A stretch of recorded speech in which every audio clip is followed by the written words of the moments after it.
And we are live. I'm going to quickly tweet about it. Okay. Over on the Superman Super Show account.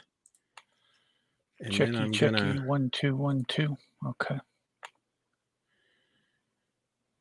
Ed's going to start rapping. Check 1, check 2. Yo, yo, Ed Moore in the house. House Hizzle. Hizzle House.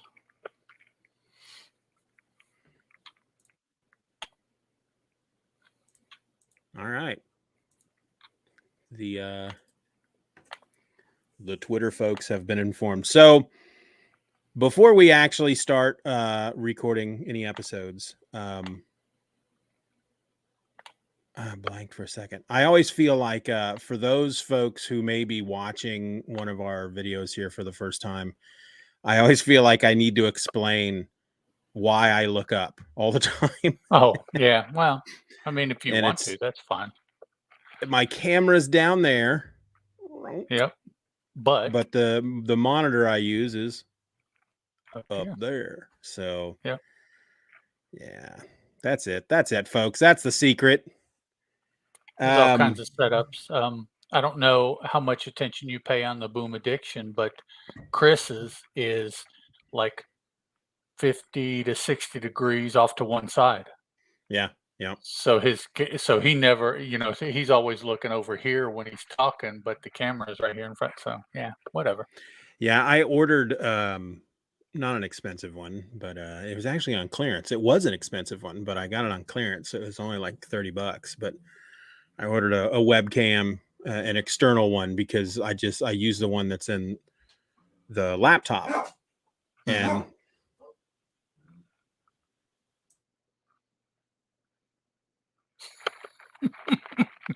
Shut up. Yeah, I just the dog. But yeah, so that way I can have it right there on the monitor, and that'll alleviate the whole looking up all the time. That's my lovely wife come to collect the dog. He just went out. Would you want to go to bed? He might. He went out. He's got a full bowl of food and water. So her name is Karen. Yes, is that right? That's right. Tell Karen I used to listen in when she was part of the old Just Another Fanboy show. I've been around that long. Hey, hon. Uh-huh. So I podcast with Ed. Ed used to listen to Just Another Fanboy. He's the guy that got me all the old episodes. Okay. But yeah, he knows you from listening to the old episodes. So yeah, she's getting nothing. He's a heavy boy. He's a medium-sized dog. He was a good dog. Anyways, I can't say the word dog without thinking of Forrest Gump. There's a line in Forrest Gump when he talks about Jenny when they were kids, her coming over because she was always afraid. And he's like, I don't know what she was afraid of, but it must have been her grandmama's dog. He was a mean dog. Think of when I hear somebody use the word dog, I always think the line from Coming to America. Damn shame what they did to that dog. That's right. The chalk outline on the floor. The chalk outline of the dog. That's always what I think wrong. That's wrong. Speaking of which, when we get into it, we're gonna talk about a dog that gets hurt in one of these issues. Oh my goodness! A couple of these issues were just brutal. Who is this dude wearing that Superman suit? What is right? It? Yeah. Wow. They just keep getting more and more fun. I don't know if these consecutive issues, if like Siegel was in a mood or something was happening to him, he going through a divorce but man, Soup's got whew. Yeah, he's like if you've ever seen there was a video that was kind of a viral video, I guess, about about Honey Badger, how Honey Badger don't give a that's Superman at this point. Superman don't give an F, he's just like, I'm just gonna, especially for the issue number 8, when we get to it, there's a point in that where I'm just like, what is he doing? And the fact that, of course, in their world it all worked out for the better I- for I'm everybody. And that sorry. I think there are some means that don't justify the ends. You know, it's just I agree. And when we get to that, it's like, well, I'm sure we'll talk a lot about it, but I seriously doubt this day and age, if something like that happened, you're not Please. gonna get the same results. It's not gonna happen. No, the government will just let it all sit there and rot Yeah, away. exactly. Nowadays. They just be like, what do you want us to do? We can't do nothing. I guess those folks are just out of house now. Yep, exactly. We got some tents left over from Katrina. Hey, there you go. Yeah, or those little half trailers that they put people in. Yep. Little half trailers, or like work. They look like the construction zone work office trailer size. Yep. A studio trailer. That's right. Do you still have access to the show notes? Yes, but I don't have them up. Let me. I did them just a bit differently this time, because the first thing I noticed was, and of course I'm sure we'll talk about it. Oh, he just went away. No, we haven't technically started yet. We are live streaming. I don't know if anybody is actually watching at this point. Ed just disappeared. I'm sure he will be back, I hope. Oh, here he comes. Here he comes, slowly but surely. So I'm vamping. Yeah, you made me vamp. Yeah, I hit. I forgot it was a Google Doc, so I hit it in the same window, and it's like, oh, yeah. okay. Yeah, like, that doesn't work. Yep.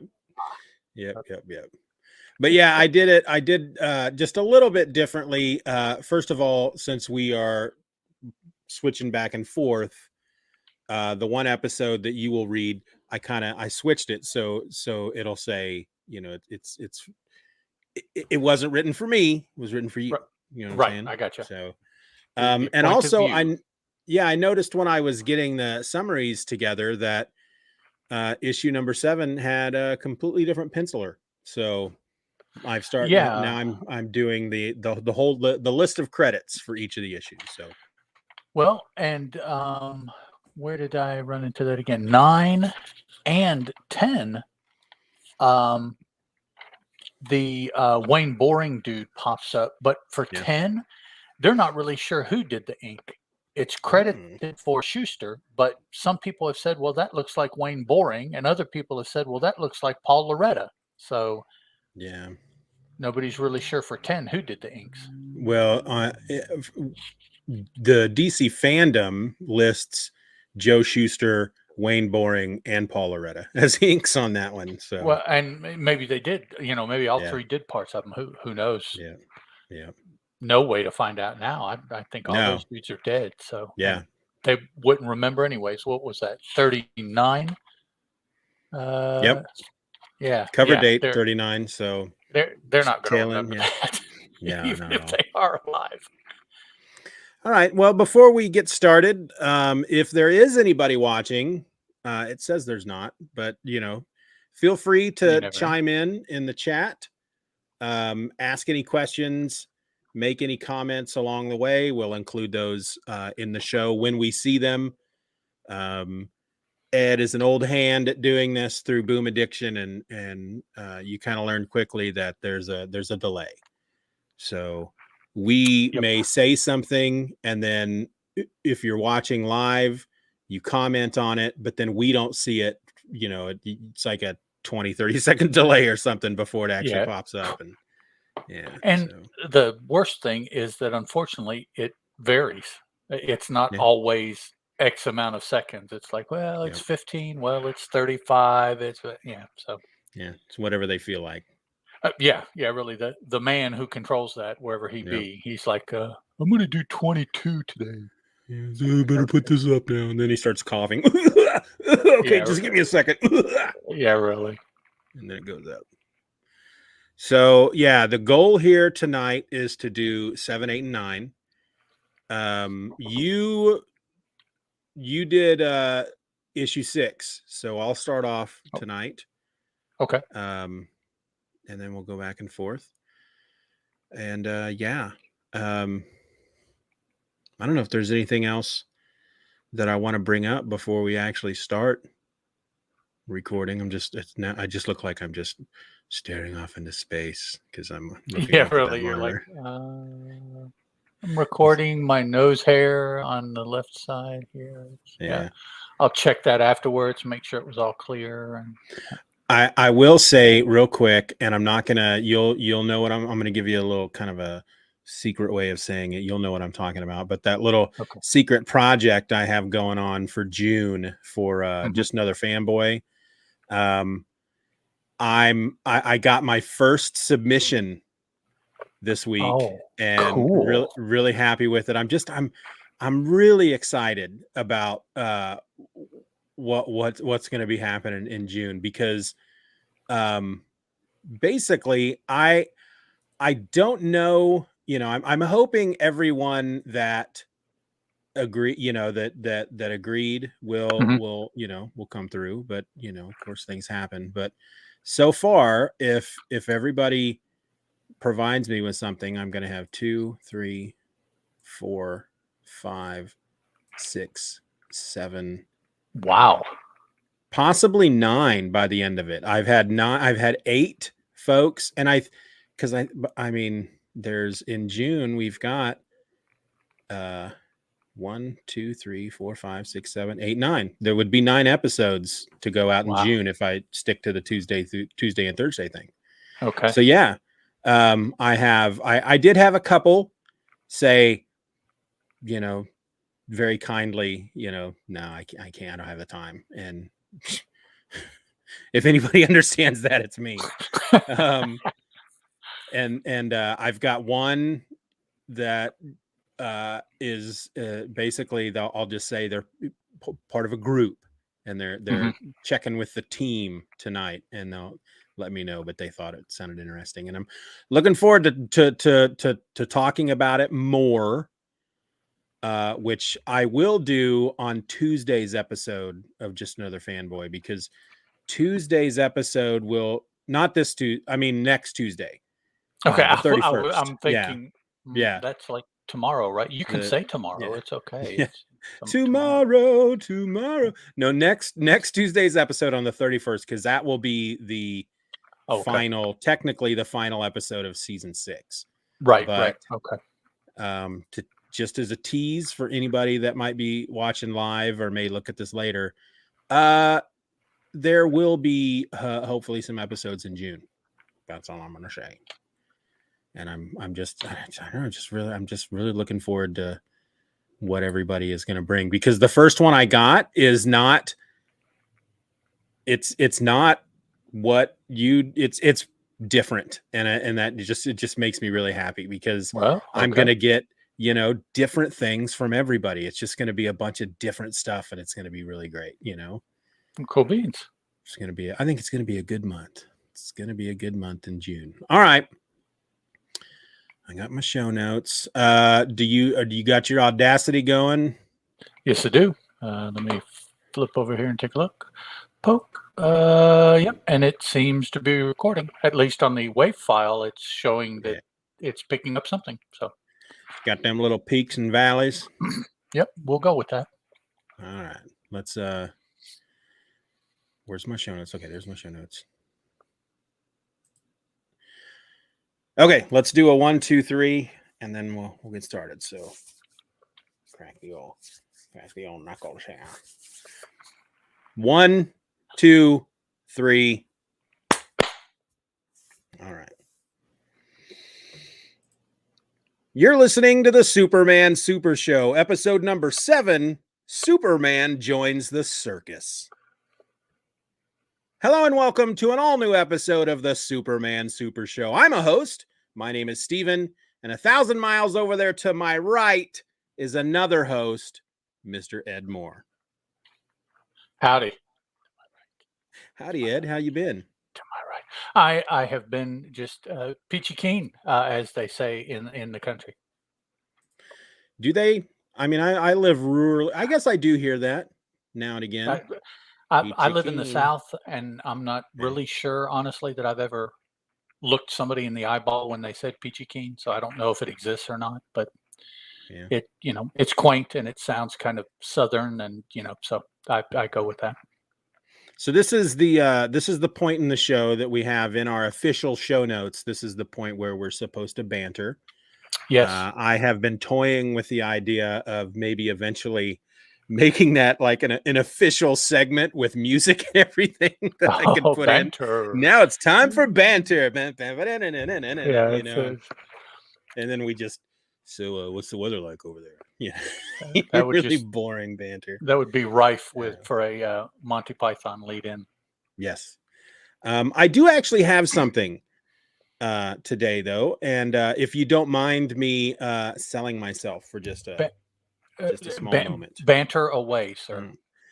So for those who may not be in the know, there back a long time ago in I refer to it as my previous life, I used to be a musician in the 90s, and just recently, wow, you're old.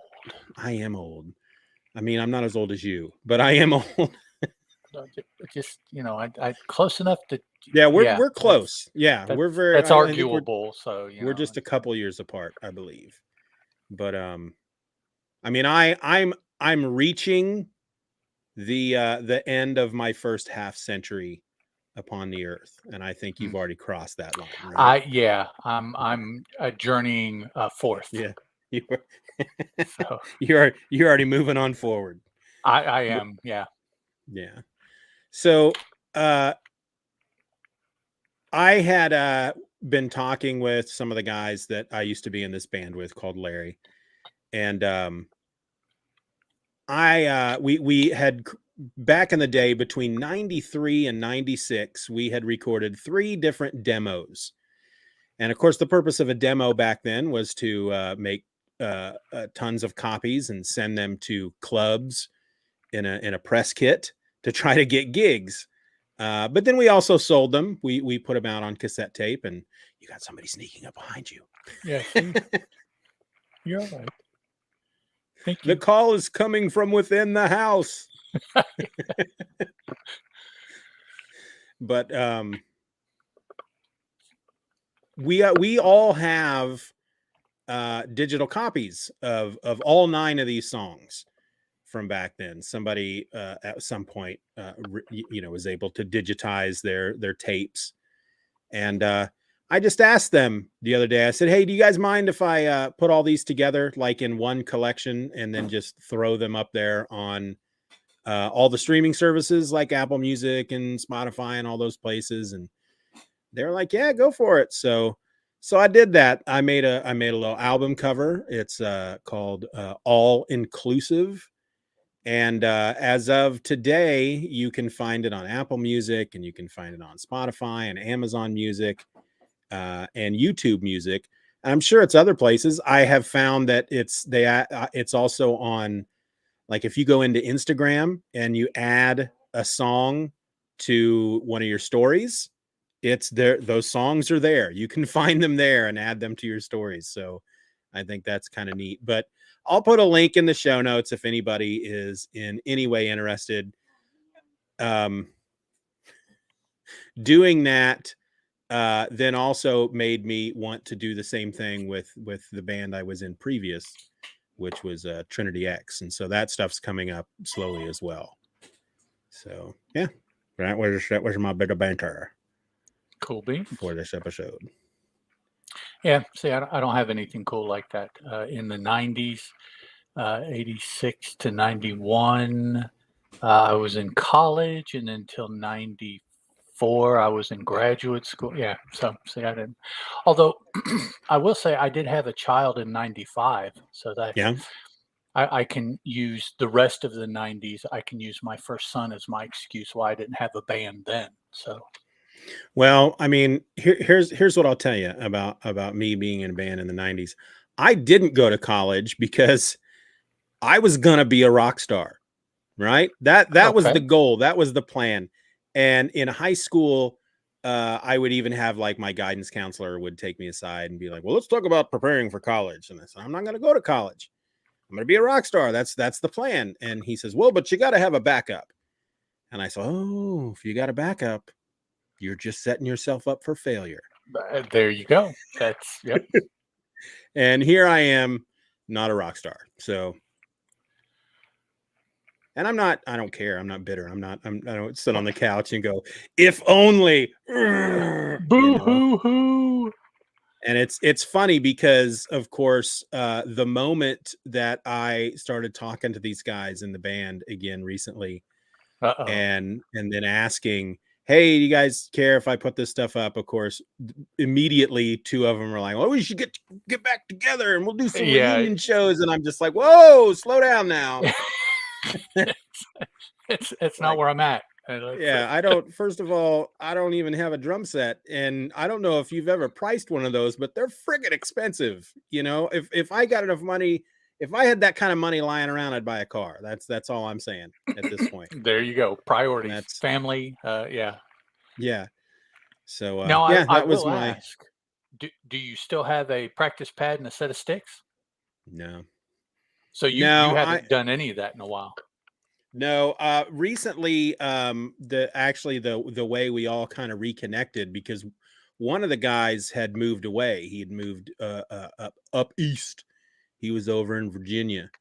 Ooh. And he recently came back to town, and 2 of the other guys, they had gotten together and they were kind of jamming together and stuff. And because they're all still, you know, one of them's married and 2 of them are married and one has kids and blah, blah, blah. But they all still play, and they're in various bands, and they go out and they play clubs and all this stuff. And it's just never been, you know, at one point I just kind of, it just it wasn't fun anymore. And that was the whole reason I started playing, because it was fun. And once it stopped being fun, I just stopped doing it. But they got together one night. They were getting together to jam, and one of them had reached out to me and said, hey, what are you doing tonight? You should come by. And I you know, usually they all know me pretty well. They're like, he's not going to come over, because I don't go out and do stuff. I'm very close to being agoraphobic. You know, I just don't like going out. I just don't like going out and doing stuff. It's just not my thing anymore. And but I decided, you know what, I think I will come by and just hang out for a bit. And cool. He said, well, don't tell the other guys. We're going to surprise them. And went in there, hung out with them for a bit. I actually sat down behind the drum set and we played part of a song. First time I'd played in maybe 10, 11, 12, 13 years or something. And it wasn't perfect, but you know, it was almost like riding a bike. I have a video of it over on my Steeven R. YouTube channel. Big fat guy behind a drum set. But you know, it's you know, if I had all the time on my hands and I had enough money to have a drum set, I probably would be playing again at this point, but not in any kind of serious capacity. We have 2 viewers. That's cool. That's all cool. There we go. That's what I meant to say. It's totally cool. It's totally cool. All right. So today, are we done with the banter? Is the banter segment? I think I am banter filled. Yes. Here ends the Superman Super Show banter segment. And now on to the next segment, in which we talk about a little story called Superman Joins the Circus. This appeared in Action Comics #7. It was written by Jerry Siegel. Pencils on this story was by Wayne Boring. Inks by Wayne Boring and Paul Loretta. The letterer was Paul Loretta, and our editor was Vincent Sullivan. This is the first time we've really done credits so far in the show, because basically up to this point, I think we had an extra inker in issue 6, but really everything has just been Jerry Siegel and Joe Shuster. Right. And I will talk a bit about that when we get into, once we're done with the synopsis, because I think it's fairly obvious with this, starting with this issue, that there seems to be a bigger team working on these stories. And I am not the most critical of comic book readers, but for these stories, I did start to notice some differences, at the very least, in choices that were made as far as how the panels were set up. Yes. I wasn't necessarily able to tell, this brush stroke and this line stroke and that kind of thing. But I could tell that the frame of reference and the camera angles are Yeah. starting to be a little different from what they were the first, 2, 3, 4 issues. Yeah. And really with this issue, and again, we'll talk about it more once we get through the summary, but it was a very, very different look as far as the way the panels were set up compared to what we had before. And I feel like I kind of have an idea of maybe why that is, but we'll talk about that here in a bit. So Action Comics number 7 was, of course, published by DC Comics, and it has a cover date of December 1938. So here's what happened. Clark Kent is being ribbed by fellow Daily Star employee Curly before his boss assigns him to interview the owner of the Jordan Circus. When he arrives, he overhears an argument between Mr. Jordan and Derek Niles. Mr. Jordan owes Niles money, and he only has 2 options: come up with the money or take Niles on as a partner. Unfortunately, the first option is unlikely. The Jordan Circus is playing to mostly empty crowds. Clark Kent decides that what his circus I'm going to start that over again.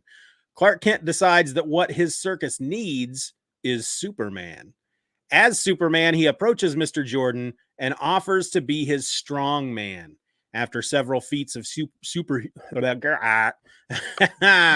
after Ding. Okay, let's take a breath. Take a breath, Steven. All right. After several feats of superhuman strength, Jordan hires him. The next day, Derek Niles and Lois Lane both see the circus's ads with Superman in them.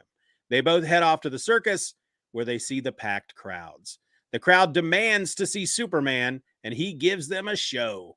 Derek Niles, suddenly seeing his plan of getting control of the circus going up in smoke, plans for some accidents to befall circus performers and customers.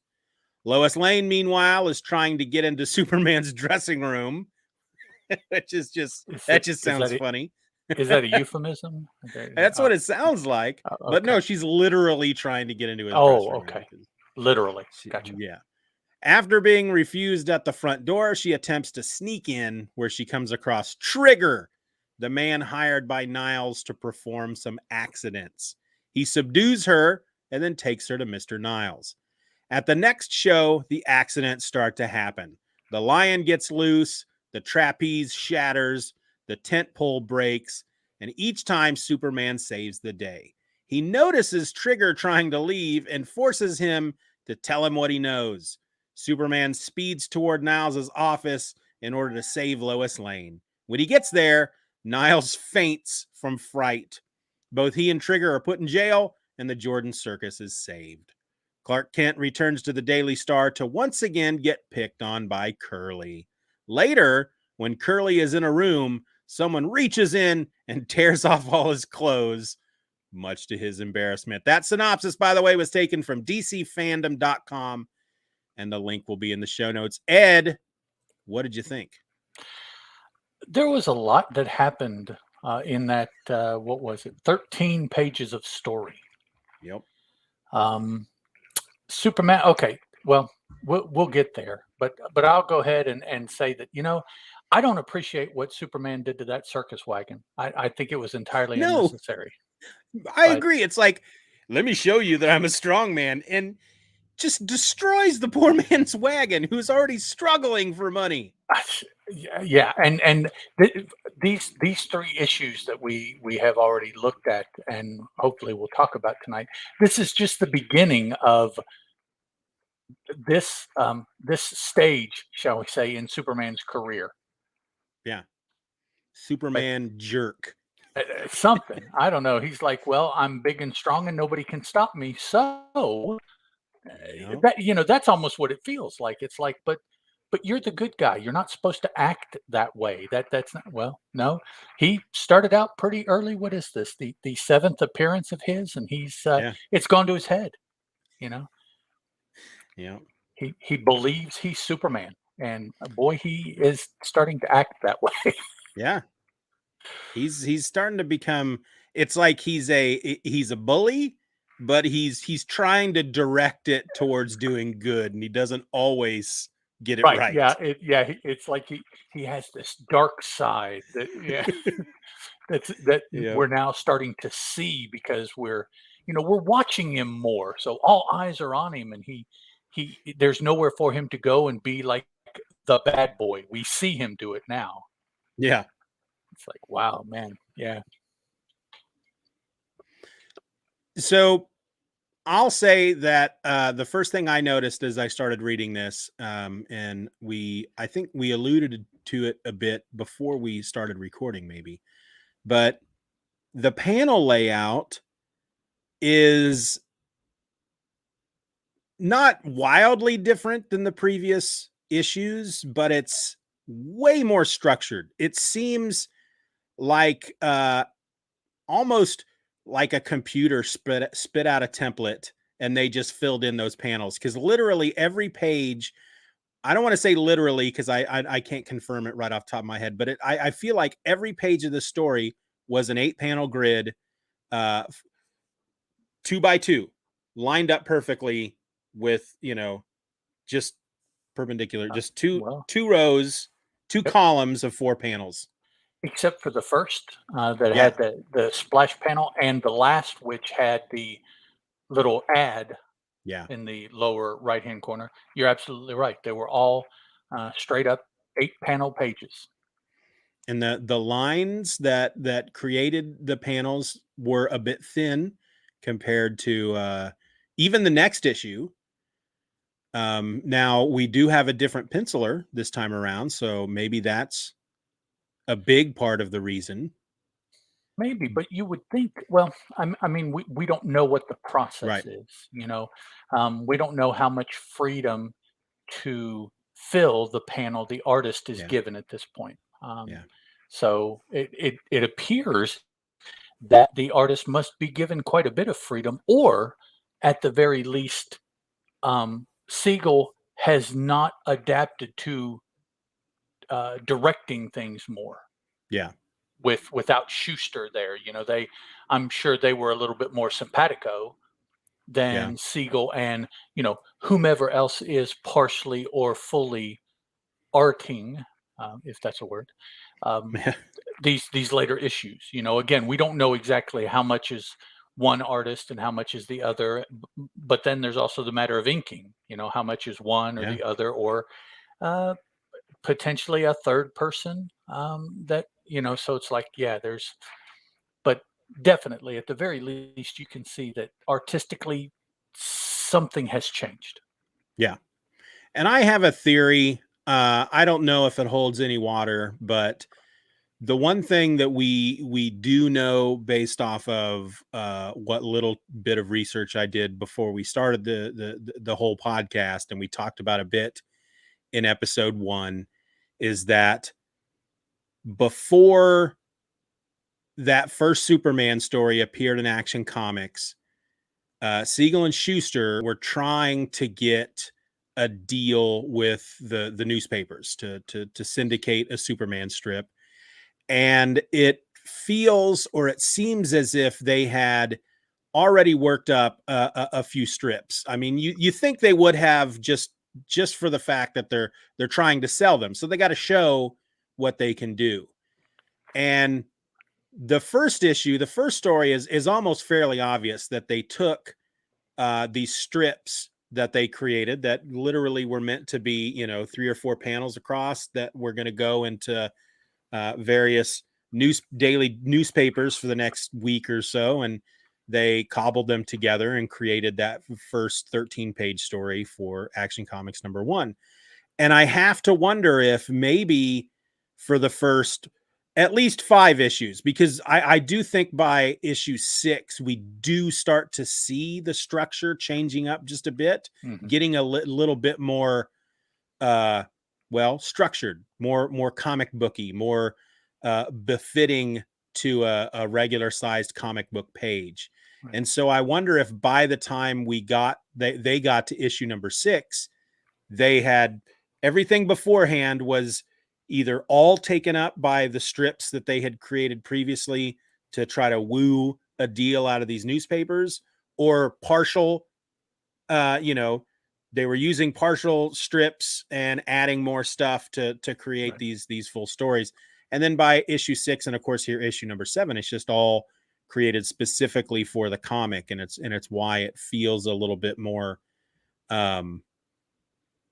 feels a little bit less like they were putting it together in their garage and more like they're in the offices of DC Comics putting the book together, Not that there's anything wrong with Right. recording art in your garage, as I'm sure Steven can attest to. So Yes. all art has its place. That's right. We're not putting down the garage. Some great stuff has come out of garages, literally. Indeed. So, yeah, that's just that is just a theory, but it did. It could be. I mean, Yeah. you've got a lot of support visually in, 3, 4, 5 issues of a certain technique, a certain style, and then it starts to vary a little bit. And then in this one, it has varied enough that we notice it enough to want to say Yeah. something. So, Yep. And we get some of the same in the next couple of issues, except they have started to move, the panels. They're not just straight 2 columns of 4 panels. I mean, they're the columns, but the panels shift. So they somewhat overlap each other. Each panel's not the same width, basically. And right. every panel on most of these pages, they're all the same rectangular shape and width and size. Yeah, this issue, it's very precise. You could probably take a ruler and they would be the same width and length all the way through for the pages that there are 8. Yeah. And did you notice his boots? Yes, they're yeller. That I find that really curious, considering that we are reading of course, reprints. And I have to assume it's not a coloring mistake of the reprint. Why would they do that? They would catch that these days. To maintain it as to what it was, I would hope. Exactly. That's what I'm thinking as well. Yeah, I for would some hope reason. Yeah. Well, and to me, that is always something that I don't necessarily like about a lot of modern reprints of not modern comic books. The difference in the paper is one thing, Mm-hmm. and the difference in the inking, the coloring, but also the corrections. And I'm throwing up, Mm-hmm. that will be, and I'm like, but that's not. If your purpose is to present what was, then just leave it. We are smart enough to understand that, oh, well, it used to be this color, this style, this length, this whatever, and now it's not. And over 40, 50, 60 years, perfect example, Batman's cape and cowl. Is there one thing on a comic character that has changed more than Batman's cape? Right. And with the recent passing of Neil Adams, that comes to mind just for me immediately, because he was one of the first people to draw that I am familiar with the like 8 times the size of the man cape, billowing and blowing and trailing and all this stuff. Whereas other people, early in Batman, he had this little, like a half cape, like a little kid's Halloween cape. So and if that's the way it is, and you are reprinting those stories, then keep it the same. Just do that. Yeah, and sometimes I'll use the if you've seen recent copies of Walt Simonson's Thor run, they've recolored it. Ooh. And it doesn't quite work. Yeah, it just doesn't quite work. And I guess I get why they tried it, but it doesn't work. Well, the 80s newsprint books are what I cut my teeth on really when I really became a reader collector. And so that is my preferred look. You know, and I know that virtually everything I pick up nowadays is not like that. Everything I pick up new, you know, is not like that. But that's fine. I can go here behind me on the other side of this wall, bust open a box, and get all of the books that are on that 80s newsprint that I want if I want to sit down and read those. So see, the way you said that, I picture you going in there with like a freaking baseball bat and whacking the box apart to get to your comics. I normally have a pocket knife here with me, but they're in the other room. You gotta bust that box open. Bust open. So I want to talk about the art just a little bit because I rather liked it. I rather like Wayne's style here. There's it's a lot more detailed as far as what's in the backgrounds and you know what's going on around Clark and Superman. And there's actually a moment I'm scrolling through right now when we talk about Lois trying to get into Superman's dressing room. She's crawling on the ground. Yeah, the panel where she's crawling under the tent, and it's all you have of her in that panel is just her posterior and her legs sticking out from underneath this tent.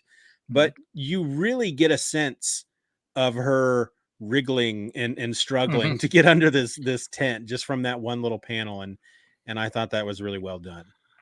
Yep, a lot of shadow there, multiple layers because she's got a coat on over her dress and shoes and grass and everything is there that you would see. There's nothing left that you assume is also there. Everything is illustrated that would typically be in that situation, I think. Yeah.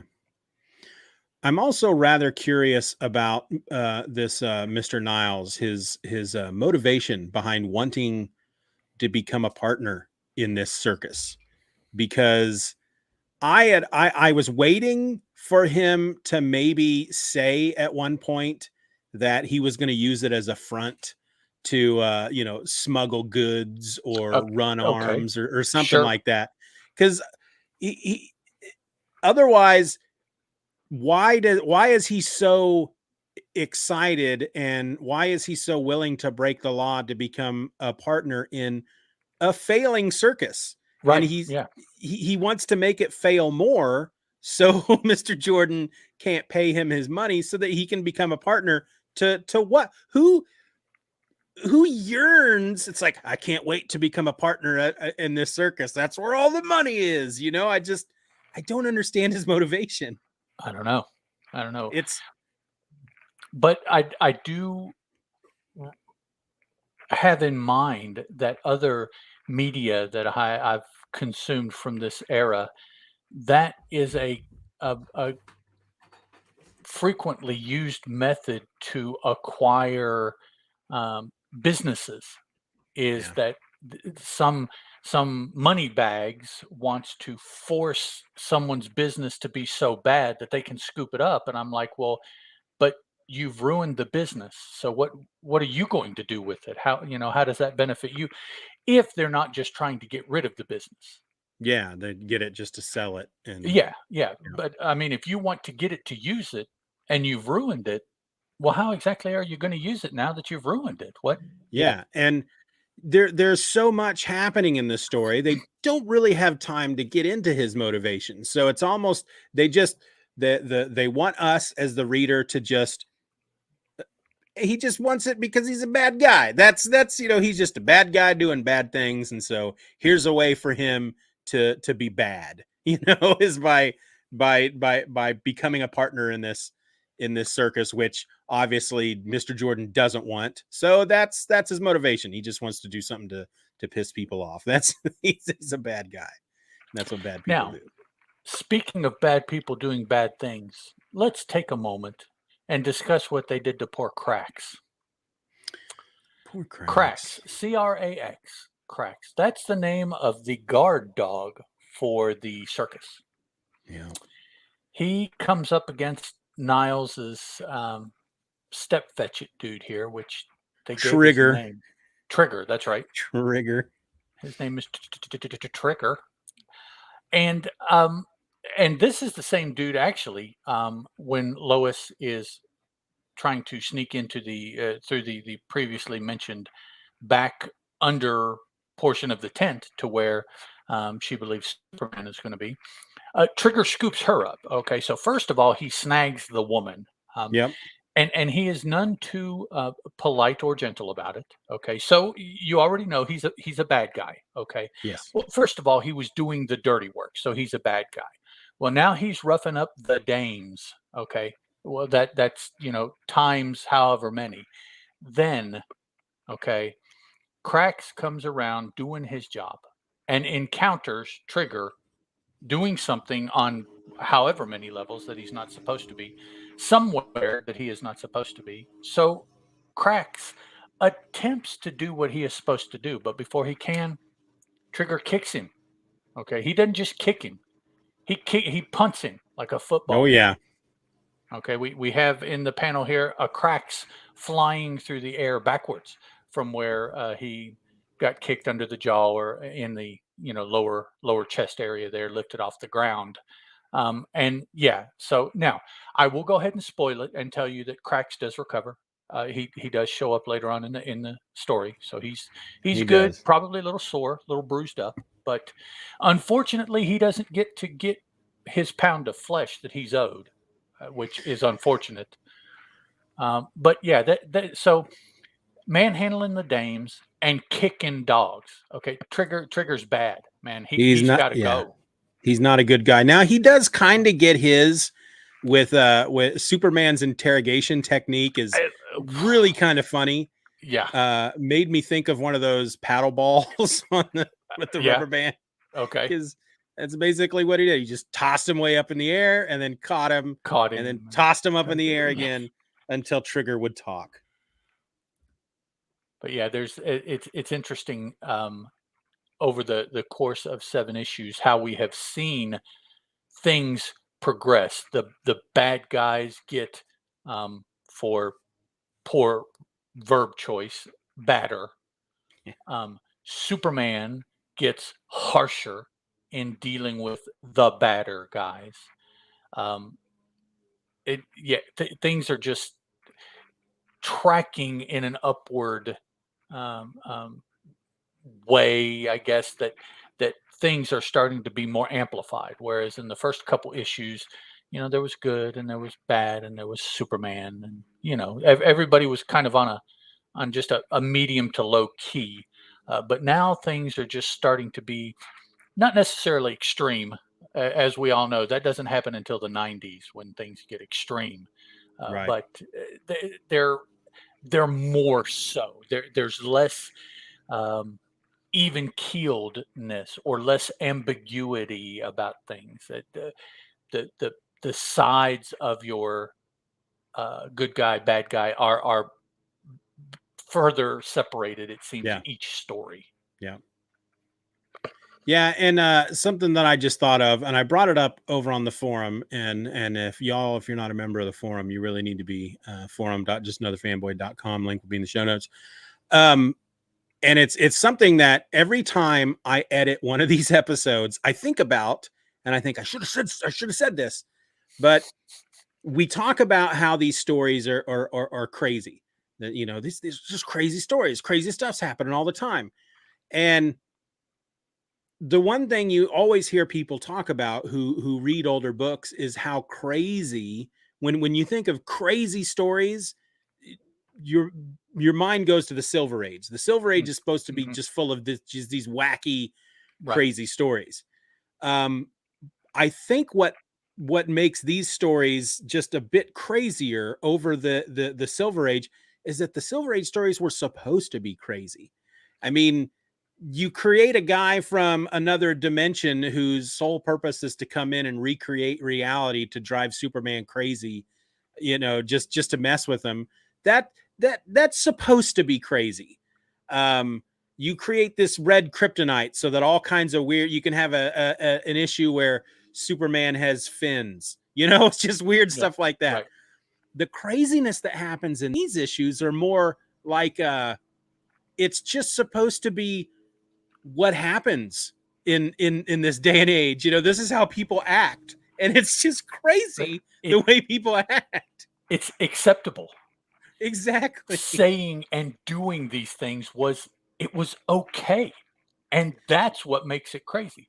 In the Silver Age, they were, I think, trying to be, well, let's do something weird with an alien or with an undersea creature. They were trying to be whatever it was. Here, they're making up stories. It's they're just trying to be, they're supposed to be down to earth stories. Is the thing. People will be entertained by this, so it's okay. We don't have to get extreme about anything. Just toss bad guys up and catch the falling trapeze person right before she hits the ground, and catch the big center pole for the circus before it falls. And well, you have to draw that, so it looks kind of crazy.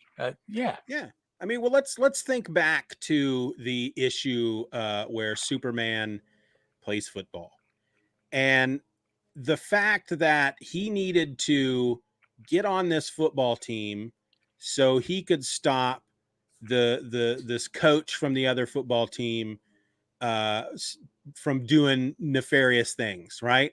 So he needed to go undercover. So I guess the most obvious way to do that was to kidnap one of the team members, drug him, tie him to his bed, and keep him sedated while he stole his identity and became him for a little while. Right. That to them was normal. That was a normal thing for Superman to do. And that's how somebody crazy. would do it. Yeah. Yeah. And that's what makes these stories crazy. So we didn't talk about this beforehand. We don't officially do anything like let's choose our favorite panel from the issue kind of thing. But I have a favorite panel from this issue I want to talk about real quick. Okay. And the nice thing about these is now that they're actually numbering every panel, it's easier to point out some of these panels. So this is panel number 74. And it's when Lois is trying to get into Superman's dressing room. And we have an usher, basically, who's got this red jacket and these blue gloves and this white sky cap type thing. And his answer to Lois, because we don't see he's the only one with dialogue in that panel. There's nothing beforehand that suggests she said anything to him. He's just suddenly going, sorry, Superman ain't seeing no one. Get moving. And the way his thumb is pointing, you can just see him just get moving. He is a jerk. He's a jerk. Yep. And he's super rude. And, maybe he's just spent the last hour after the circus trying to keep people out of Superman's room. And maybe that's made him angry. But I just love that. That's my favorite panel of this issue. And you mentioned that, and that brings to mind the next panel, 75. Yes. That may be the most attractive Lois Lane that we have seen drawn yet. Yeah, that's a very nice Lois Lane. That's a very nice picture. Yeah. And it also, her plan, if I were to conceal myself in his dressing room tonight, I'd catch him when he reported to work in the morning.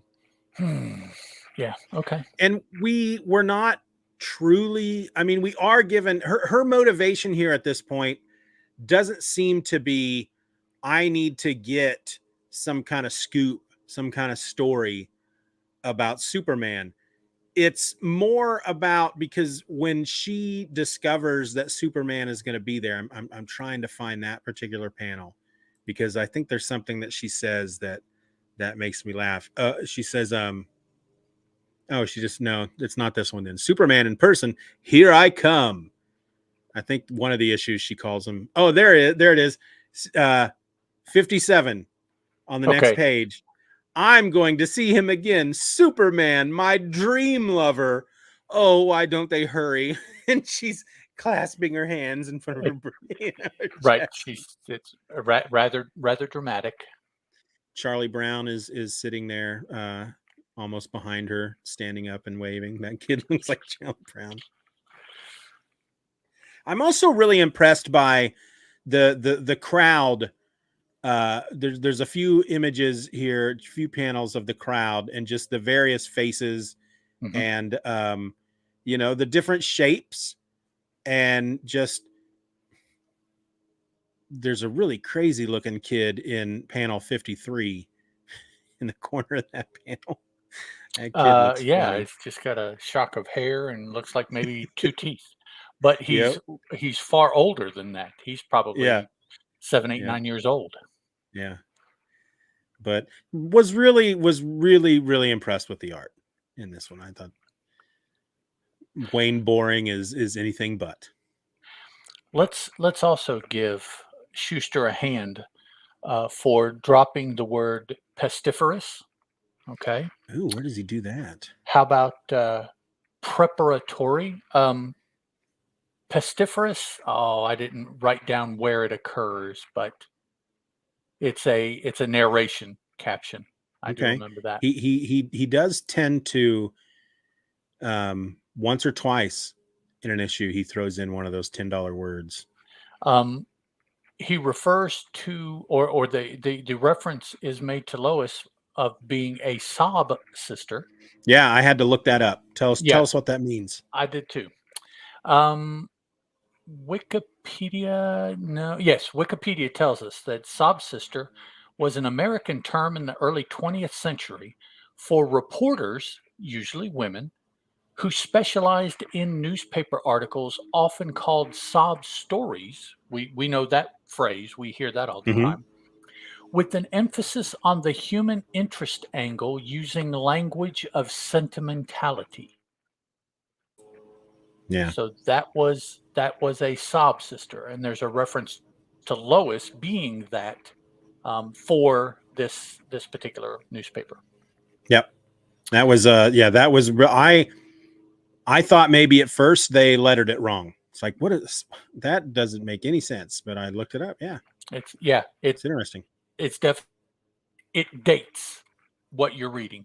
That a word like that, a term like that is used. And I look for things like that to see if what I'm reading is dated in some way by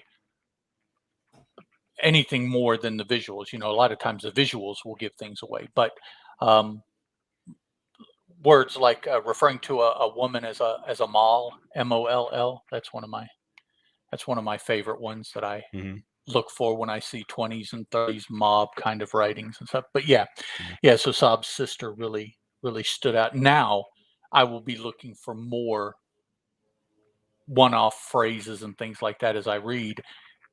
Since I've seen one, I know, okay, well, that it won't be the only time they do it. So as soon as I saw that and looked it up and saw that it was a term used back then, I immediately thought of you. I said, Ed's going to write this down. And because there have been in a couple of episodes, you've talked about the looking for that kind of stuff, the language of the time, because I remember one episode you specifically mentioned that we haven't seen a lot of that yet. Right. Yeah. So, yeah. The last thing I want to say about this story, this issue, is the very last page. I think really is a good example of defining how much happens in one of these stories and how quickly they just pack everything in and they just zip through it all. And because literally you got 8 panels here, and in 8 panels, Superman tortures Trigger to get information out of him. he learns that Lois Lane is being held captive by this guy Niles. He runs to the place where Niles is holding her. Very good running panel, by the way. Yes, very good running panel. He is moving fast in that panel. A blurred streak of motion. So it says he leaps into the window. Niles shoots at him. Does nothing. He tells him the bullets are as harmless to me as peas. He doesn't even have to lay a hand on Niles. He quickly faints, and then Superman's back out the window. Lois is like, he fainted away from sheer fright. Wait, I want to thank you for saving my life. Some other time, he says as he's leaping out the window. And then he's back at work where Curly is pulling his tie out of his suit again. And then we get Superman. We have to assume it's Superman reaching in from another room and jerking the clothes off of Curly to the embarrassment of others. All of that happens in one page. Mm-hmm. And it's as you read these, there's not really slow moments, but there were moments in this issue where, as I'm kind of reading along, I'm like, okay, they're spending a lot of time building up the fact that why Superman is going to join the circus, what he's going to do joining the circus. And then they introduce this whole Trigger comes to the circus to create accidents. And they're just, at one point, I'm just like, good Lord, how are they gonna close this sucker out? Because we're nearing the end. And they do it all in that one page. They resolve every storyline in this issue in that one page. Yep. 8 panels. And it's literally just bing, bang, bang, bang, boom, boom, boom. And then that's it. Yeah, what do they call it now when they stretch storylines out? Decompress. Yeah. This is not. This is very compressed storytelling. Very. I mean, just from the panel 7 to panel 8, we get, I don't know, 6 to 8 to 10 hours. Yeah. Difference there, because one is one night, and the next panel is the next day at work. So whatever that interval is. Yeah, this last page could easily be one issue of a comic today, possibly even 2. Yeah. And that's not hyperbole. I mean, I could totally see you give that bit of plot to freaking Brian Michael Bendis. Yes. And he'll turn it into 2 or 3 issues easily. Yep. I got, I got nothing against Bendis, but it's like reading a Bendis comic book is like watching a Kevin Smith movie. There are times when you're just like, all right, you're just trying to be too clever with the dialogue. You're just trying too hard at this point.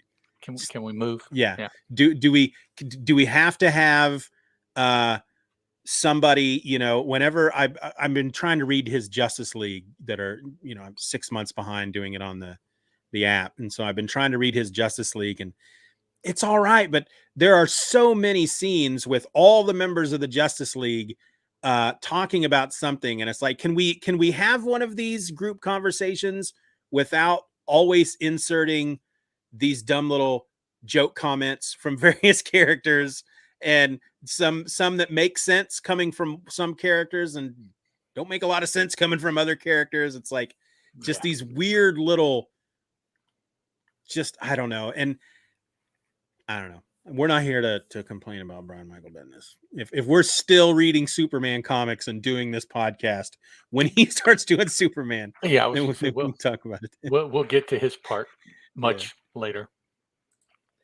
All right. Anything else you want to say about this issue? No, sir. I think that's everything that caught my eye. I like the fact that they created a character, this guy Curly, who I believe I'm gonna go to the DC fandom page for this. This is his. They don't even have him listed. Oh no, this is a different issue. Hold on. This is his only appearance. Mm, He will never show up bummer. in another comic. So he was literally created just to show that Clark has to put up with crap like that.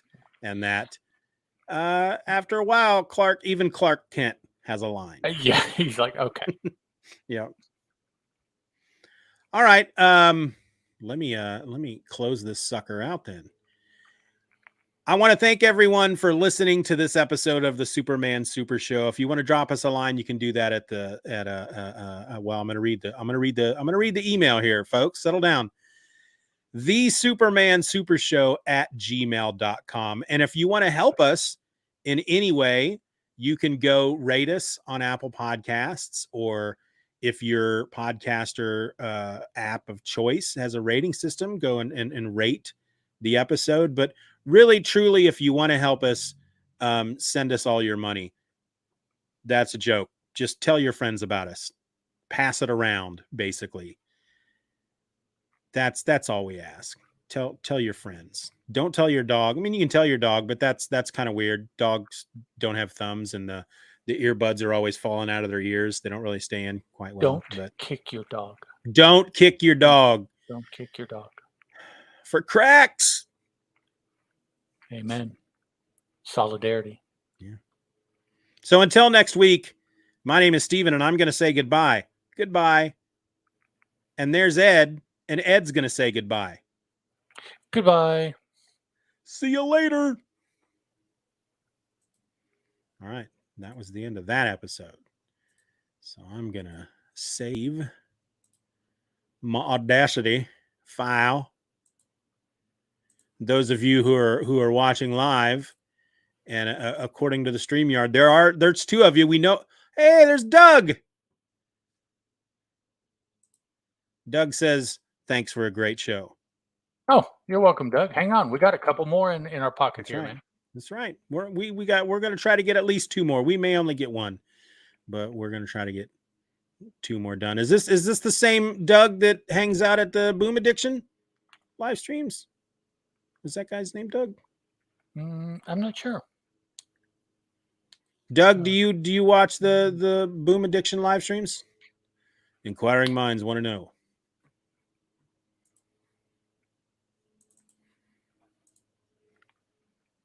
Until we get an answer from Doug, a little behind the scenes here, folks. Since this is called the making of the Superman Super Show, so yeah, Ed and I just finished one episode, so episode number 7. We each record our end of the conversation on Audacity on our end. Of course, StreamYard records it as well. We use that as a backup if necessary. But if you're wondering how it all works, Doug says, "Yep, that's me." Oh, I knew it. Doug. See, I know things. I'm trying to type the file name for this file as I'm talking, and it's I should never. Apparently, do that. it's you're tying up too many resources. Apparently, Yeah. I see you struggling there. Yeah. So I'm just gonna title this. So yeah. So basically, if you want to know how the sausage is made, yeah, we each record our side of the conversation. We each save each episode our side as a file.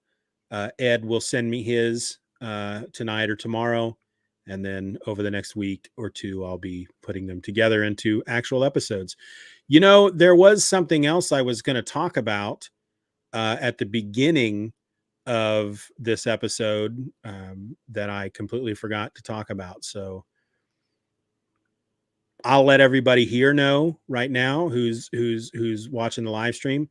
I'm no longer going to create and put up video episodes like I've been doing. It's not something that Ed and I really ever talked about doing. It wasn't like part of the deal, I guess. Right.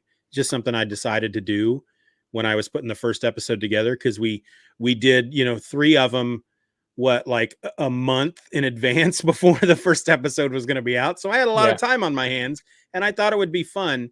And now I've come to learn that it's a big drain on my time. And now you don't have a lot of time on your hands. Exactly. So. And I have my life recently has been really chaotic and busy, and I found myself not editing the current episode of the Superman Super Show until the Sunday night before it's supposed to go up. And as I was putting the video together, because today's Monday, so today episode 6 came out. As I actually put the video together for episode 6 last night, and the program I was using, I got it all put together, and I'm thinking to myself, this is the last time. I'm not doing this again. And well, I'll do this one, and then I will mention in the show that I'm not going to do anymore. And I don't want to just not put this one up because that will be a surprise to people. So I'll get this one done. And so then I hit save to export the video, because the program I use then has to export it into a certain format so then I can put it up on YouTube. And that typically takes about 20 to 30 minutes. And so I got that started. And then I went and, got on Twitter and did various things. And I usually spend that time actually putting the audio episode up and scheduling it and sticking it out on the website and scheduling that post. And there's, because I put it in various places. Goes up on 2 different websites and goes out into 2 different feeds. And then I put it up on my Patreon for the patrons and stuff like that. And usually by the time I get all that done, it's almost like I'm racing against the clock. I got to get this all done.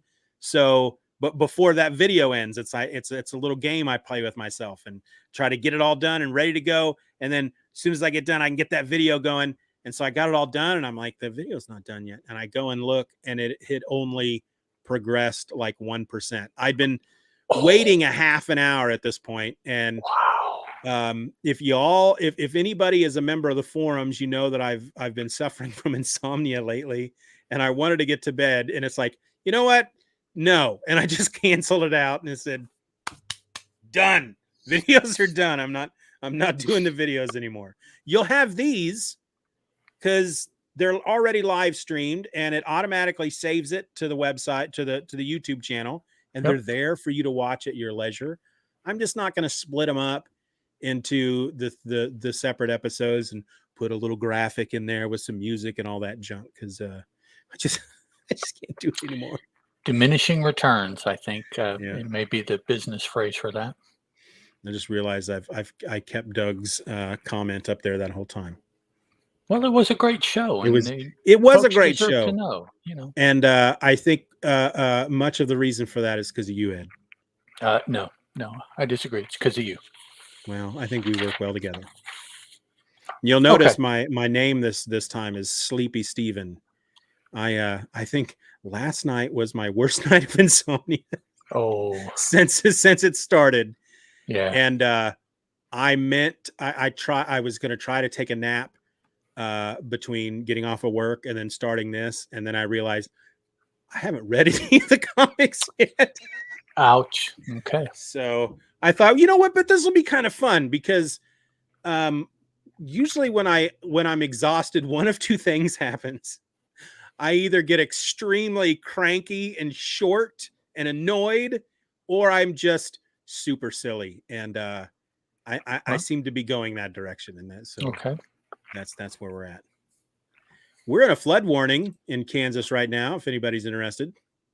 No, we had a storm blow through here earlier today, but I'm sure that whatever you're experiencing now, I will probably experience within the next 2 to 3 days. So yeah, my son, who does the lawn mowing, we've been having our mower basically crapped out on us, and we just got the replacement, and he was gonna, I asked, he didn't want to mow yesterday, and it's like, well, according to the weather, it's gonna freaking rain for 3 days starting on Monday. So he's out there right now mowing because it's supposed to really start coming down It's not dark yet there? tonight.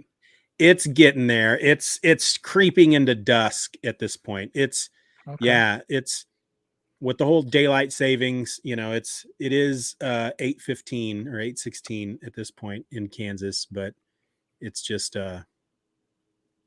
it's not quite dusk yet. Okay. It's not at that point where he's thinking, man, I wish I had a flashlight on front of this lawnmower. Doug, I saw that North Carolina was getting hammered. We were following it up here, me and a group of guys, pretty closely, because today is one of my disc golf club days, and so we were trying to decide if we were going to get together, could we get something in, what's it going to be like if it does come, and everything like that. So yeah, we were watching what you guys were going through down there.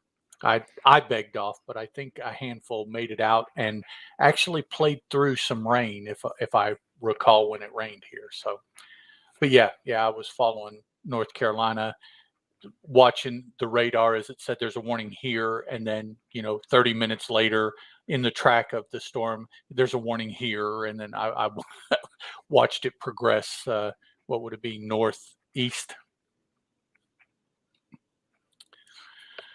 All right, so are you ready to go, Steven? I'm sorry. Well, I was just going to say to Doug real quick, the company I work for, I don't like to mention their name on podcasts, so I'll put it in the chat maybe, but the company that I work for, they're headquartered in North Carolina. Oh, well, maybe you won't have to work tomorrow because they will be closed. That's not how it works. Oh, okay. I don't know. I work for my 911, so it never happens for me. So yeah. I got my one of the guys, in the band that I used to be in. His wife does that. She dispatches for that in Kansas City.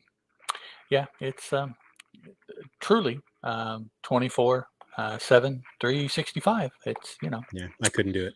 Hats off to you. It's one of those jobs that, as long as there are human beings, you'll have a job. It's yeah.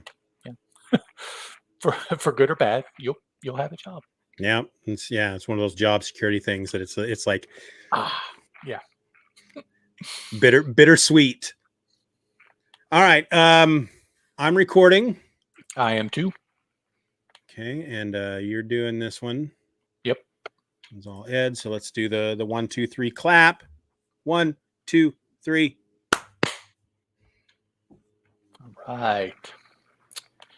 Flip over here. All right. You're listening to the Superman Super Show, Episode 8, Superman in the Slums. Hello, and welcome to an all-new episode of the Superman Super Show. I'm a host. My name is Ed. Ed Moore, actually. It was on the second line of the script, and it threw me. Threw you off. Yeah, that's okay. So, my name is Ed Moore, and 1,000 miles over there to my left is another host, Steven. Hello. And this is where we did. It's time for banter. Yeah, unfortunately we got a lot of that out right before we started recording this episode. I mean, we really did. That was good stuff there that we let slip by us. So I can probably use this opportunity now, since I neglected to do it in episode 7. If those of you who maybe watch the episode videos over on YouTube may have discovered by now, I'm not doing those anymore. It takes up a lot of my time. Yep. And I mean, these live streams, they're still there. You're getting all the same thing, just without all the bells and whistles. So, and if you really want to watch what the podcast, while it was good, you can listen to the podcast, and you can come over here and find the segment of the live recording and watch it. And hell, if you want, you can. Oh, excuse me. You can even sync them up, and you can listen to the podcast and mute the. No, it won't. Okay. No, it doesn't work. There's too much choppy there. But, I cut out a lot. There's there's a lot of, especially when my dog starts barking and I have to mute the That's mic. the good stuff, and we don't get to hear you yell at him and cuss. And, okay. No, poor dog. I don't get to say, damn shame what he did to that dog. He was a mean dog. Yeah. So yeah, I do. Yeah. That could be interesting for folks to do, if you want to listen to the episode and then go back and watch And see. and go, man, he cut out a lot Yeah. of stuff in that. That's why I think this it can be a lot more fun, because you really are getting a lot of stuff in these videos that you don't get in the episode. Matter of fact, we do a lot of talking before we start recording. We do a lot of talking between episodes when we're not recording, and it's all in the video. And you don't have to be here live to catch it all, because the nice thing about these live streams is they stay on the YouTube channel. So would that make what we're doing now turn out to be the ore cut? Yes. See, Yeah, that's the how it the should be ore cut. packaged. Yep. This is the ore cut, if you want to. Yeah. You can imagine them all in a square shape, black and white, if you want to. Right. But they're audio, so yeah. All right. So today, as opposed to yesterday or tomorrow, which is when we're recording all the other episodes tonight, today we're looking at Superman in the Slums, which appeared in Action Comics number 8. Now, this comes to us written by Jerry Siegel, penciled by Joe Shuster, inked by Joe Shuster, and probably Paul Loretta. Not too sure of that, but there are indications that it was. Lettered by Paul Loretta and edited by Vincent Sullivan. Now, Action Comics number 8 was published by DC Comics and has a cover date of January 1939. So what is that, Stephen? That's 80, 90, 80, 83 years ago. Is that right? 93. I'm not doing math. I'm 80, 80, yeah, sorry. I think I've lost 80. a lot of sleep. I'm not doing math. Okay, yes, fair enough. Okay, in our story, here's what happened. At a session of juvenile court, Clark Kent watches the judge sentence Frankie Morello to 2 years in the boys' reformatory. He hears the members of Frankie's gang whispering to themselves that Gimpy is responsible. Soon, Superman finds them ready to confront Gimpy and eavesdrops as Gimpy promises the boys plenty of money if they will perform one more robbery. When they leave, he calls the police in order to get them all arrested, but is interrupted by Superman. He tells Gimpy that he's got 1 hour to leave town or he'll have trouble. Get out of here, as we found last story. Get with the thumb. Get out. Yeah. Superman then heads over to where the boys are performing robberies and intervenes to prevent each of them from getting arrested. He takes them all to their tenement and tells them how Gimpy double-crossed them. But Superman is unaware that Gimpy's hiding in the shadows listening and has decided to shoot the boys. However, Superman is able to get in the way of the bullet. He grabs Gimpy and throws him into the river. One of the boys, Nick, takes this opportunity to hit Superman in the head with a wrench. Unharmed, Superman grabs the 4 boys and jumps up to a telephone wire where he threatens to drop them. When he returns them to the ground, he discovers that his feats of strength have changed their opinion of him. They agree to start being clean and honest. Superman decides that the reason the boys turned out like they did is because of the slums they live in. He reads a story about a cyclone in Florida that destroyed a bunch of houses. Apparently, the government plans to replace them with modern housing. He tells the boys to tell everyone in their neighborhood to vacate their houses with all of their valuables. He breaks down all the houses in the slum area. National Guard troops arrive on the scene and start shooting at Superman. He jumps several city blocks away in order to elude them, but then gets them to send, his eluding them gets them to send bomber planes after him. All of this accelerates the demolition and wreckage of the tenements. During the next weeks, the wreckage is cleared. Emergency squads commence erecting huge apartment projects, and the slums are replaced by new low-rent housing. Superman is meanwhile officially a wanted fugitive, although secretly admired by Chief Burke and many cops. Wow. So, Stephen, what did you think of that one? This, I think this wound up being probably the most bizarre Superman story I have read so far. Okay. In Yes. in the 8 issues now that we've read, this one is just the most bizarre because Superman is he's a guy that just tries to do the right thing. He's always righting wrongs, but his decision-making process in this issue just befuddles me, because it's almost like, here's the thing, I could almost understand Captain Marvel doing this, because Captain Marvel is a little boy who Right. has superpowers. Right. Yeah. And that's who he's acting like in this issue. It's like, all right, first I'm going to help these young boys, because obviously they don't deserve to be in jail. They're being manipulated by this low rent crime boss, basically. And that's like almost the only thing he got right in the entire story, because he decides he's going to help him. Great. Bravo, Superman. That's probably the right thing to do. How he decides to help him, he tries to scare him straight by dancing on freaking telephone wires and jumping on telephone wires. But that seems to work, which is even more bizarre. And then, yeah, the whole idea of, well, hey, if the government's going to build affordable housing for everybody who got their homes destroyed in a natural disaster, then I'm going to do the same thing.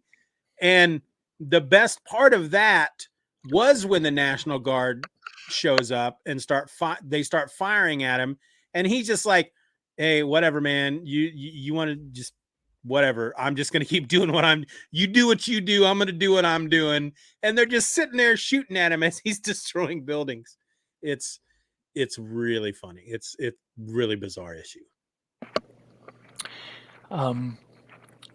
Panel 4. I just want to point out, dude's mom she's had a difficult life. Yes. And it's written just all over her face. Mm-hmm. Oh yeah. Difficult. Red boots.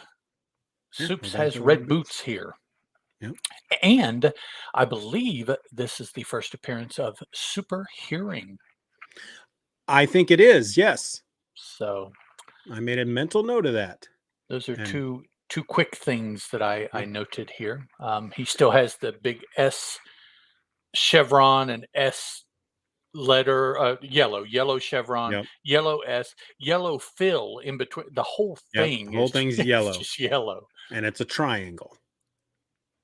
I thought it was curious here on 13, panel 13. He's just hanging off the side of the building, kind of like Spider-Man would or something like that. Yeah. He's just got his one paw up there on the eave of the building, and he's just chilling. He does his Iron Cross imitation with the one arm, and he's just holding himself up. Yeah.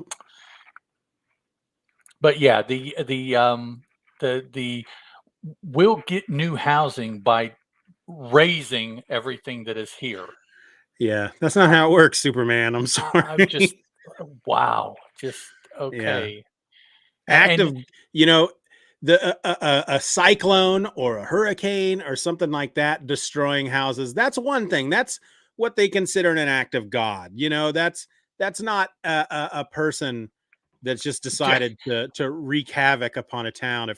If I drove a bulldozer through every house in my freaking town, the government's not going to come in and rebuild their houses. It's just not going to happen. No, but they will send the National Guard after you. Mm-hmm. So I think that part was accurate. Yes. But yeah, the end result of what will occur there as far as how the government will respond in total. Yeah, no, I don't think that's. Yeah, it's not how it works. The first real usage of any kind of military. It's one thing to have the men here with the what are those called? Doughboy helmets, the Yeah. World War I looking helmets, and the rifles, but the airplanes. Yeah.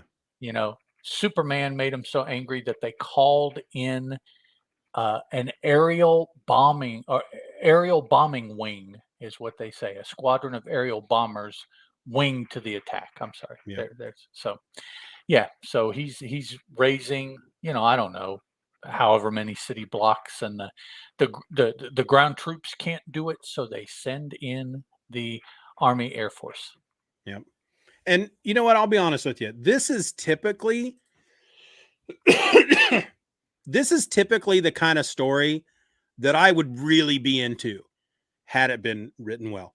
Because when you have a superhero Ouch. or your main character who is the whole idea is that they're doing the right thing.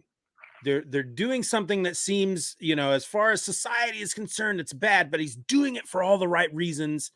And because of that, the government is turned against him, and the military is after him, and they're trying to bomb him with an airplane. And that's the kind of story I'd be like, oh my God, look at what Superman's doing, and he's got to fight back and all this stuff. And I'd be totally into it. But for the reason why this is happening, it's like, no, you made the wrong choice this time, Superman. You came into this with all the right reasons and then made all the wrong choices on how to fix those.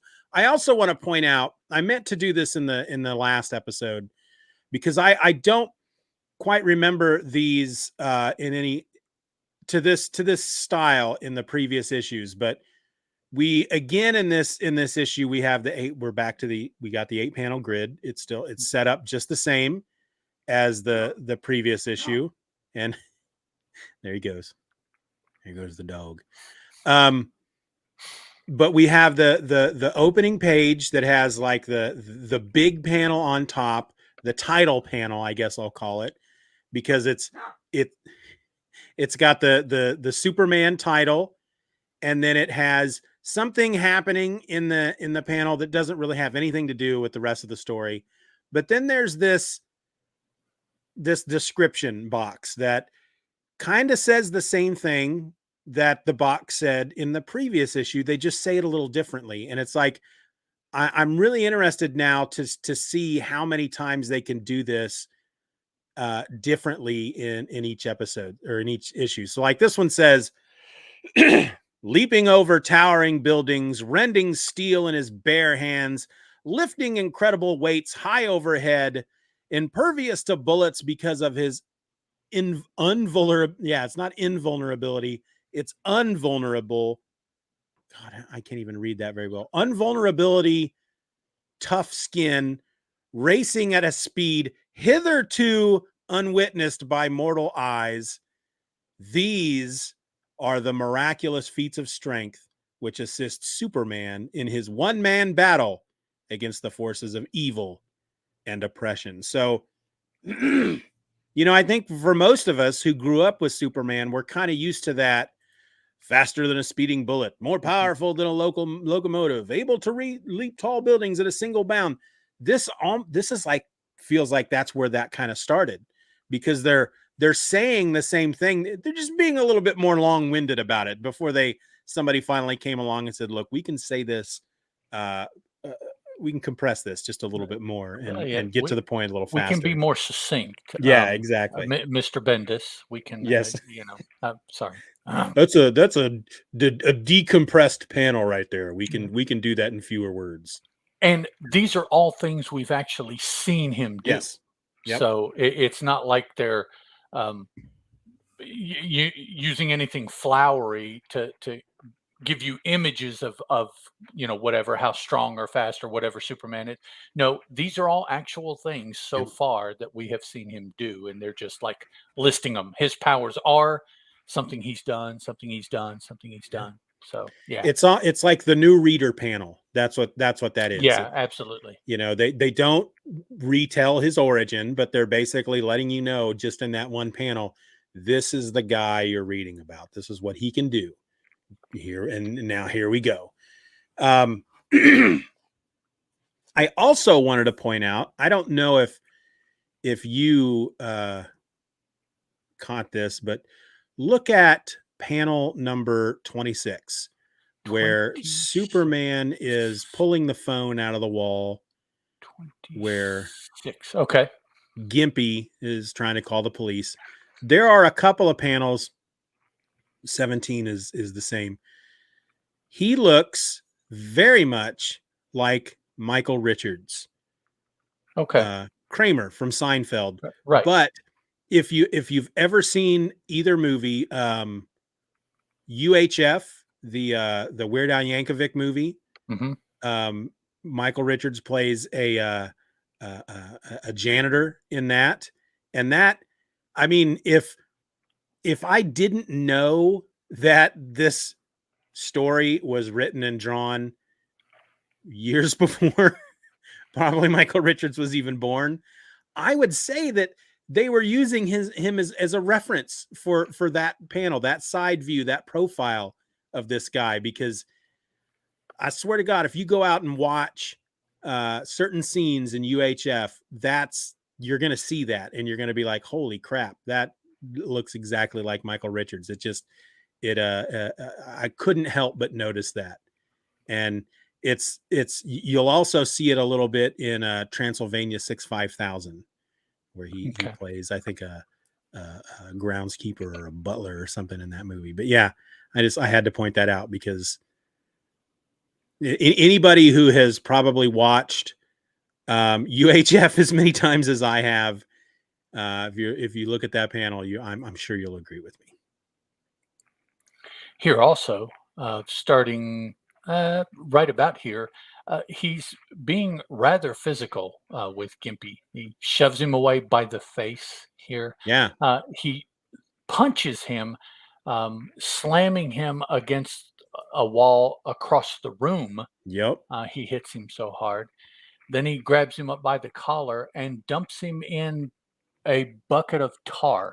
Yeah. Where are they? Yeah. They're just inside. Why this dude has an open bucket of or a barrel, an open barrel of tar in his place? I'm not sure. Yeah, I mean, he runs a junk shop. Not sure what a barrel of tar has to do with running a junk shop. Yeah, I don't know. Yeah, we'd have to travel back to the 1940s and see, if they had those.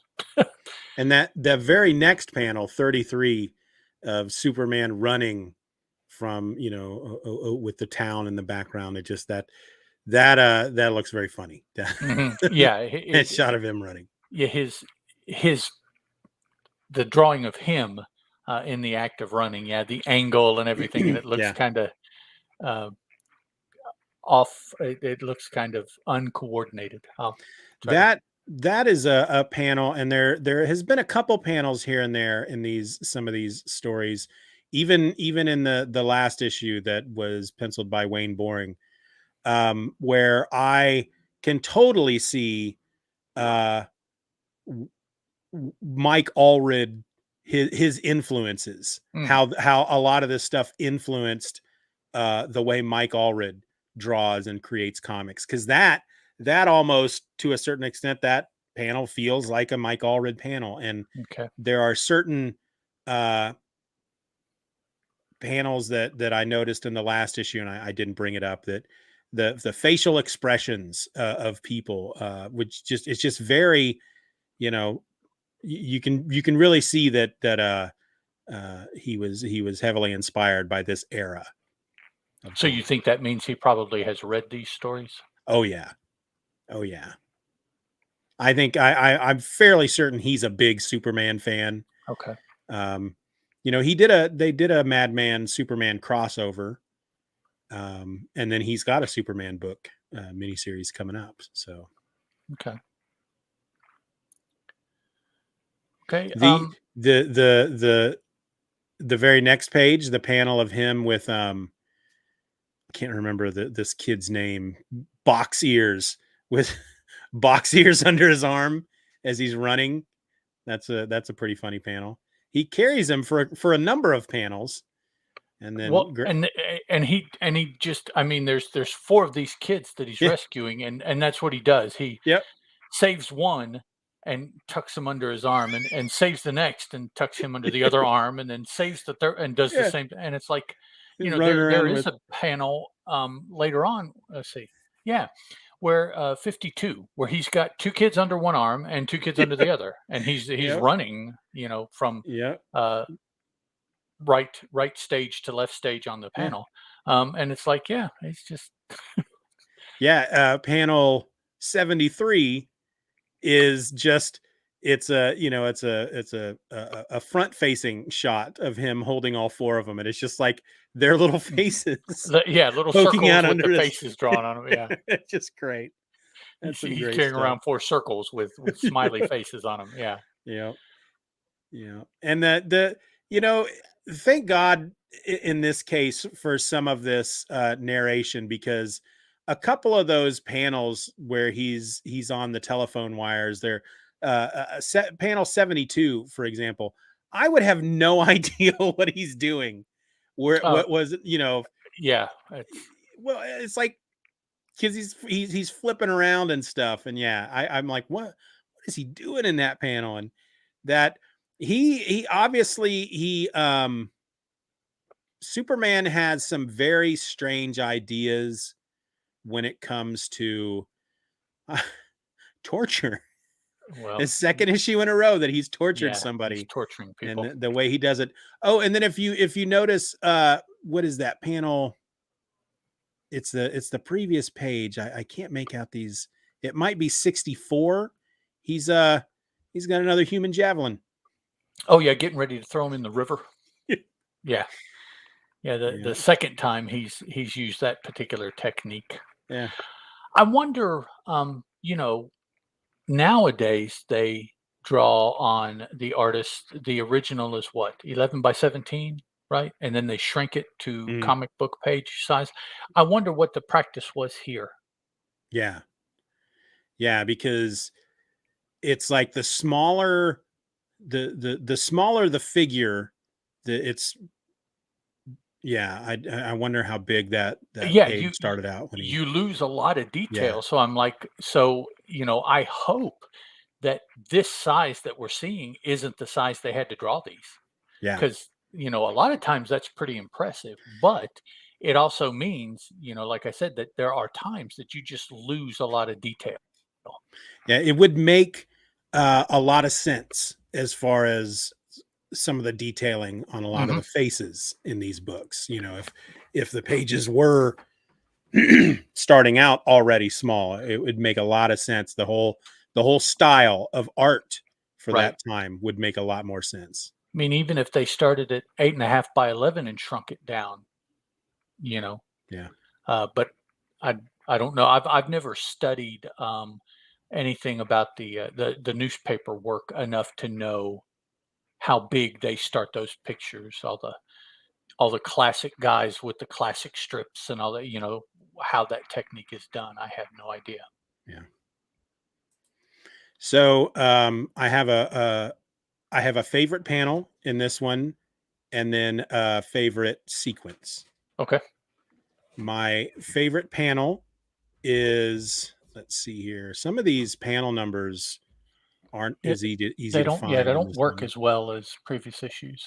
Matter of fact, I think this page I'm looking at doesn't have panel numbers at all. So it's no, I'm not seeing any panel numbers here. It's the panel where the National Guardsmen confront Superman and they tell him to stop or we'll shoot. And Superman's response is, shoot if you must, but after you've had your fun, go away before I get annoyed.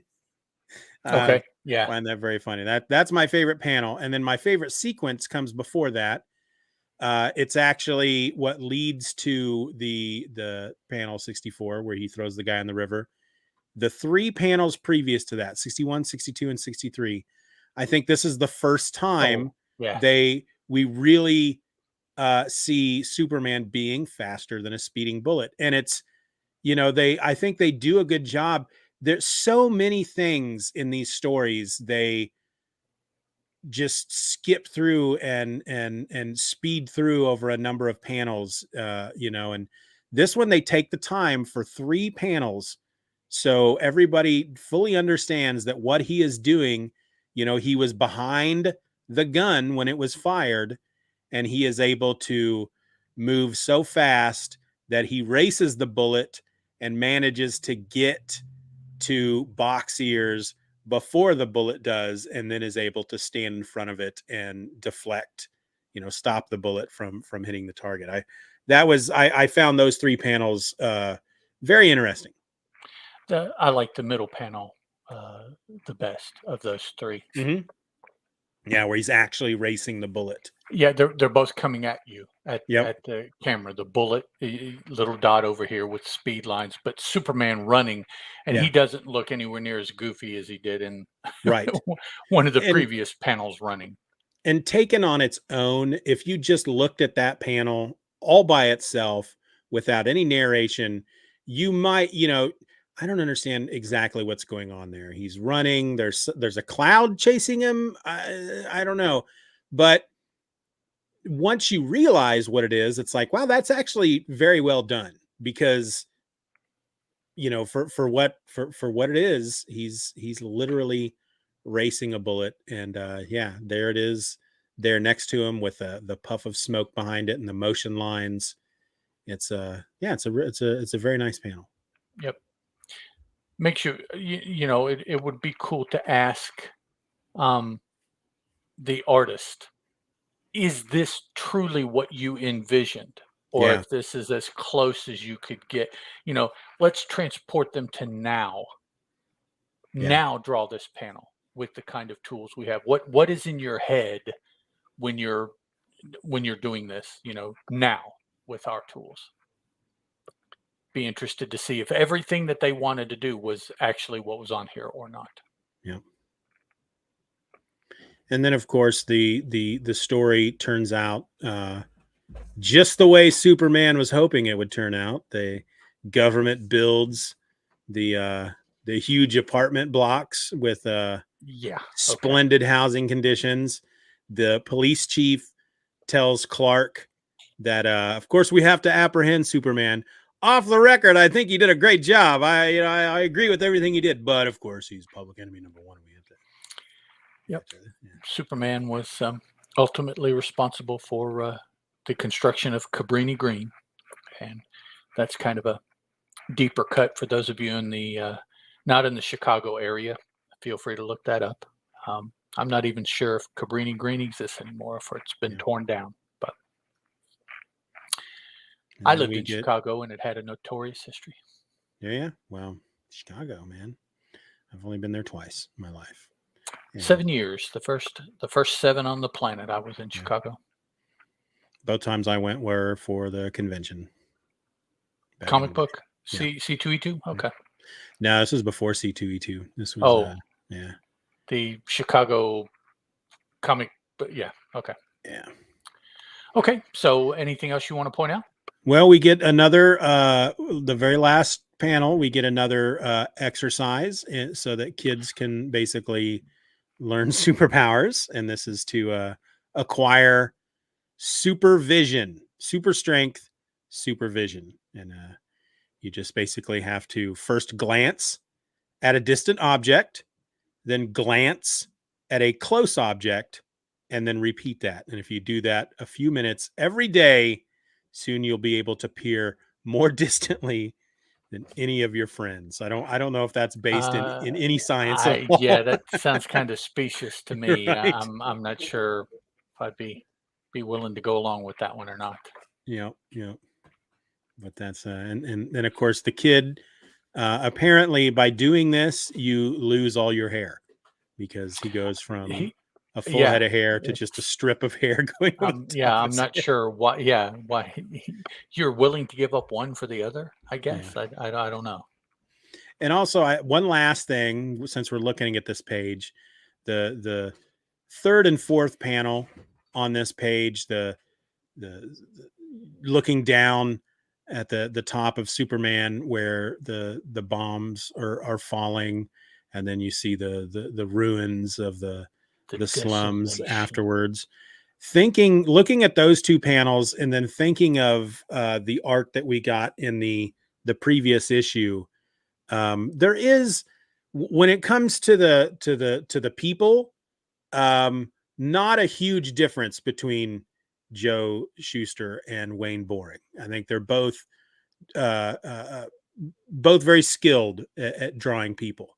When it comes to backgrounds, Joe Shuster doesn't really quite have the chops of a Wayne Boring.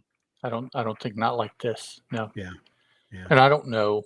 I've never really looked up. I probably should what, Wayne Boring was doing before now. If he illustrated for something or, what his career was. Yeah.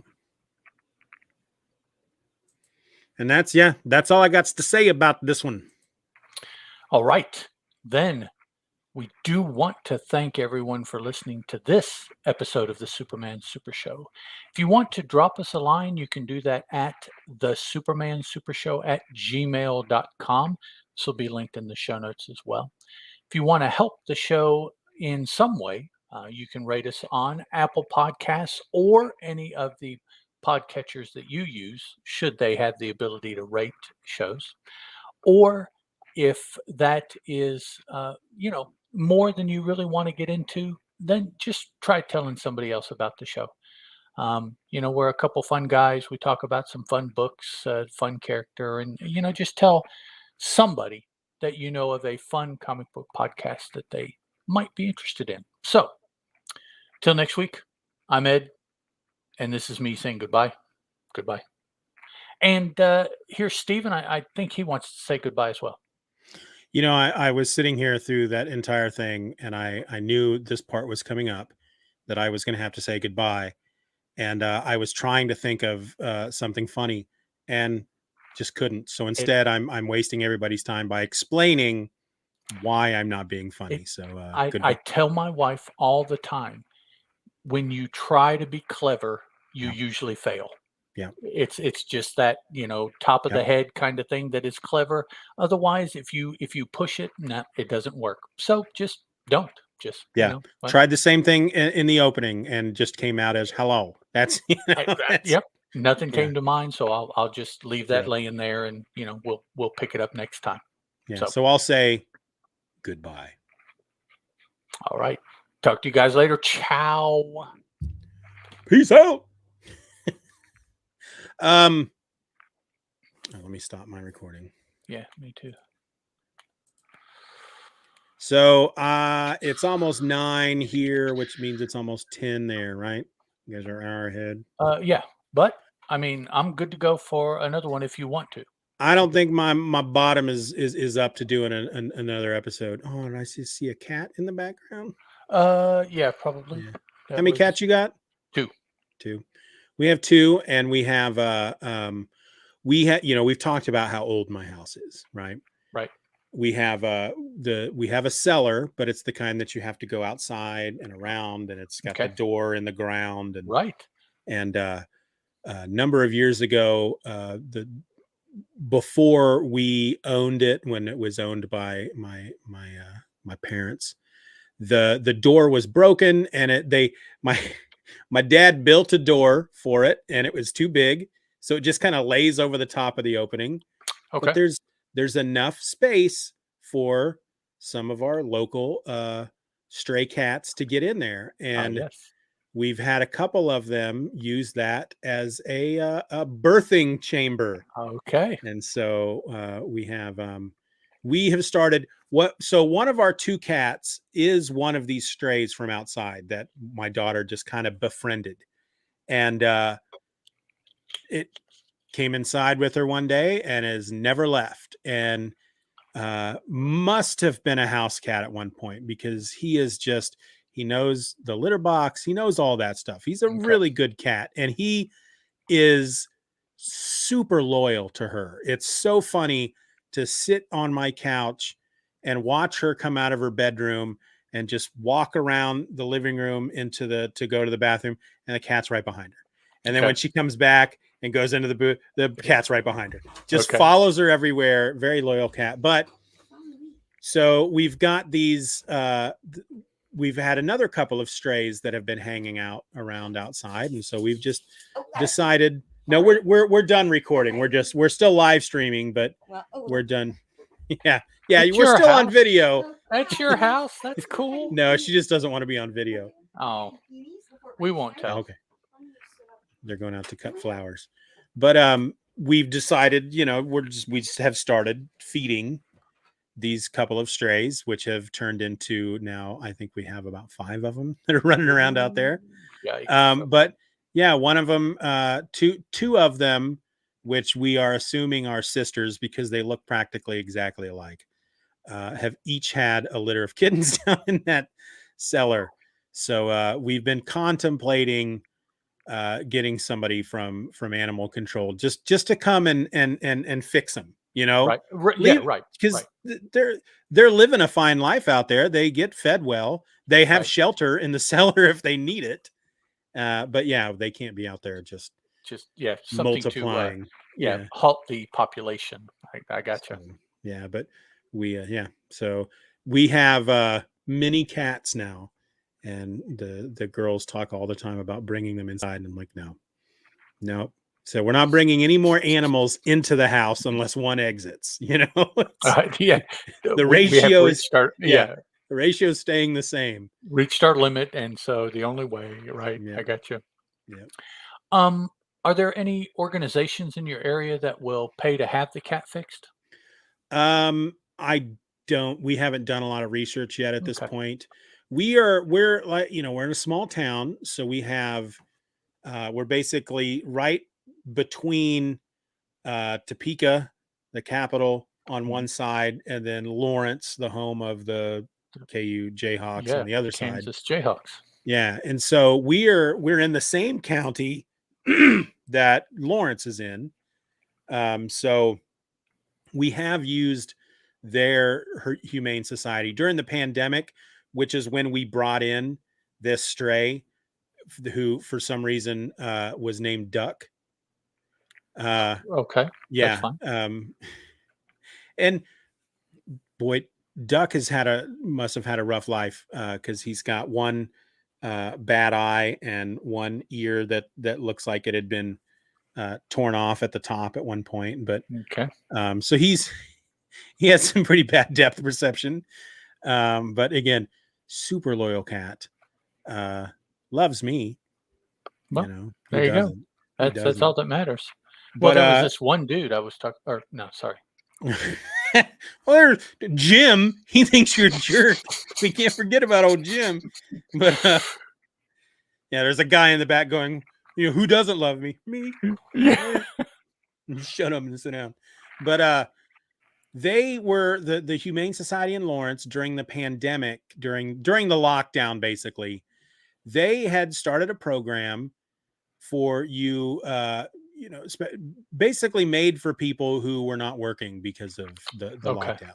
Okay. And you applied online, and you could go in and have some like basic veterinarian care with your animals. And my wife wasn't working. She basically lost her job due to the pandemic, and she hasn't been back. But we were able to take all 3. We took Niles down, and he had some stuff that we had him check out. But mainly we needed to get the new cat spayed or neutered or whatever you do to the males.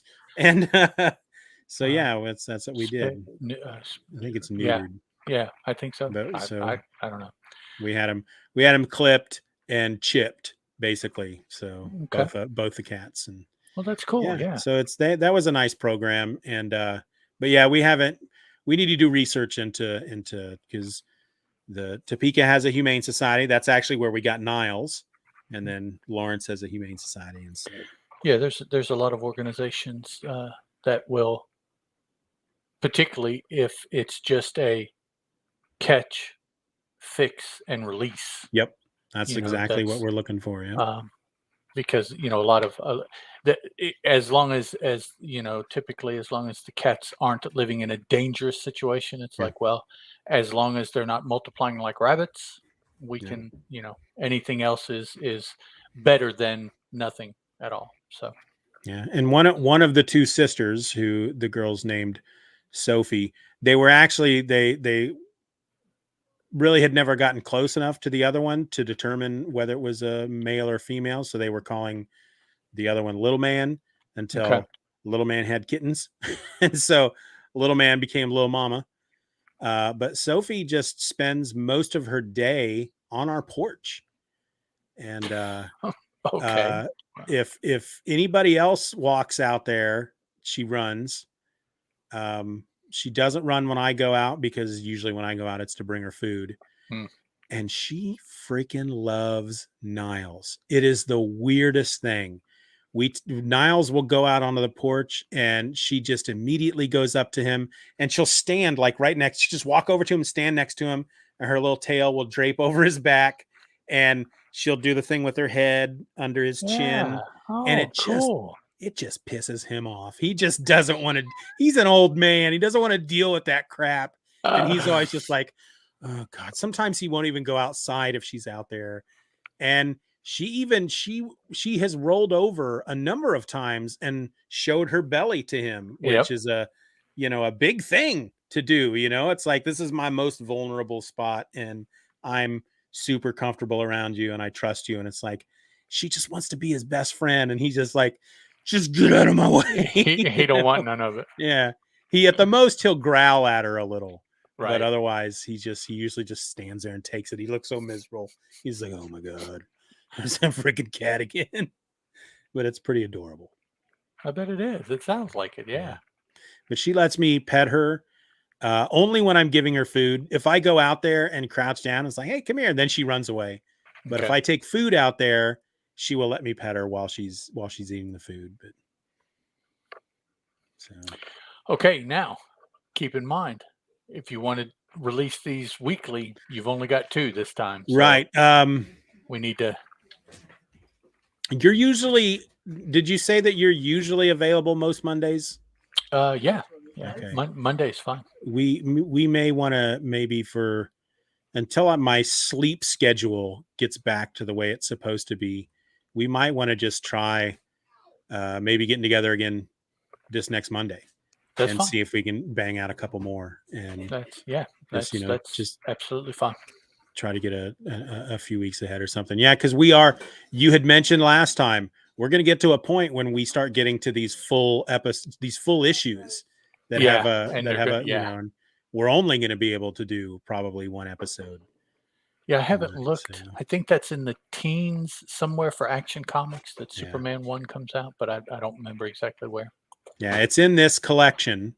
Oh yeah, definitely. But it's and it's I know that the first issue at least only has like one original story out of however many. So it may be longer than like the 13 pages that we're doing, but it's not going to be a 25 to 30 to 40 page story. Right. So. Yeah. And I just, if they do this kind of, we'll call it compressed storytelling in a 22 page comic, holy crap.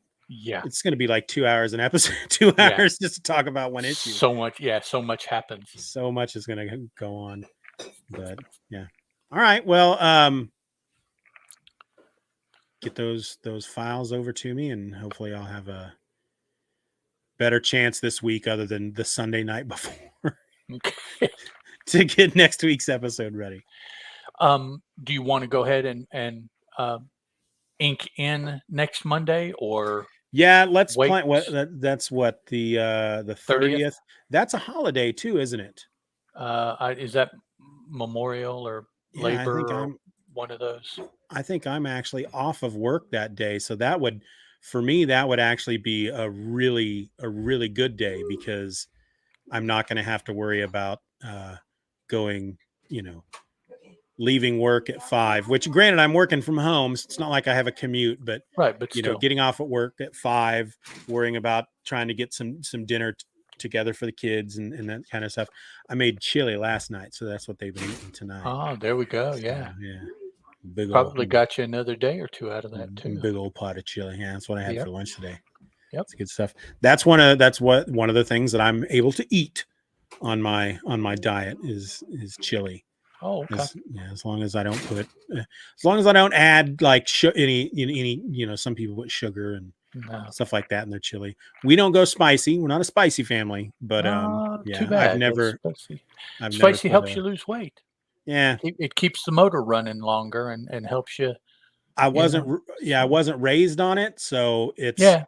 I mean, people will make chili and they're like, "Hey, you want to try my chili?" And it's like, is it spicy? It's mild. And I've come to learn that when normal people say, "No, it's not really spicy," it's super spicy. Is it okay? Yeah, yeah, Yeah. yeah. My wife and I, we like spicy food, Yeah. and so, we always worry about if somebody asks, what exactly do we tell them? Because Yeah. nothing to us Yep. is too much for. So it's Yeah. like, because we know, we realize at this point we eat spicy all the time, so the tolerance is much higher than somebody that does nothing. So yeah, You have to start memorizing the what is it, the Scoville scale or whatever. yeah. Oh, Well, it's about the same as a ghost pepper. well, That's about for as spicy instance, you're gonna get. a pepper that everybody's familiar with, the jalapeno, Mhm. we don't even really pay attention to the fact that those are in dishes. It just so. Whereas other people, I'm like, oh, you eat it? I'm like, Yeah. yeah. So Yeah, and seeing as a redhead, as a ginger man, according to science, according to studies I've read on the internet, I should be able to tolerate very spicy food. oh, really? Okay. Genetically, I guess that's the way us gingers are built. But I've never found that to be the case, and I think it's just because I wasn't raised on it. Yeah, Um, that's yeah. they also say in these studies that we don't take to topical numbing agents like other people do. We don't get numb. And that's that was very noticeable to me when it comes to dentistry. Yes. I have to take like a double shot of extra strength. Okay. And I nobody knew that as a kid, when I would, oh, this hurts, I can still feel it. They'd be like, shut up, No, back you in the can't. 70s. It's Yeah. not. No. You don't know what you're talking about. Shut up. You'll get a freaking plastic helicopter or something after this out of the Yeah. Really. dumb toy box. But yeah, I hate the dentist now.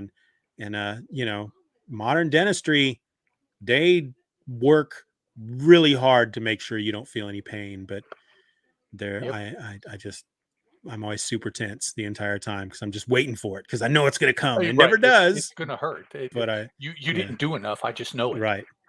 But Yeah. I know that if I have to go in to do some kind of procedure that they have to numb me, I'm going to be there for a good 30 to 45 minutes before they even start. Cause they Well, literally have to come in and they wait for that walk shit to away. work. Yeah. And then they come back and they do it again.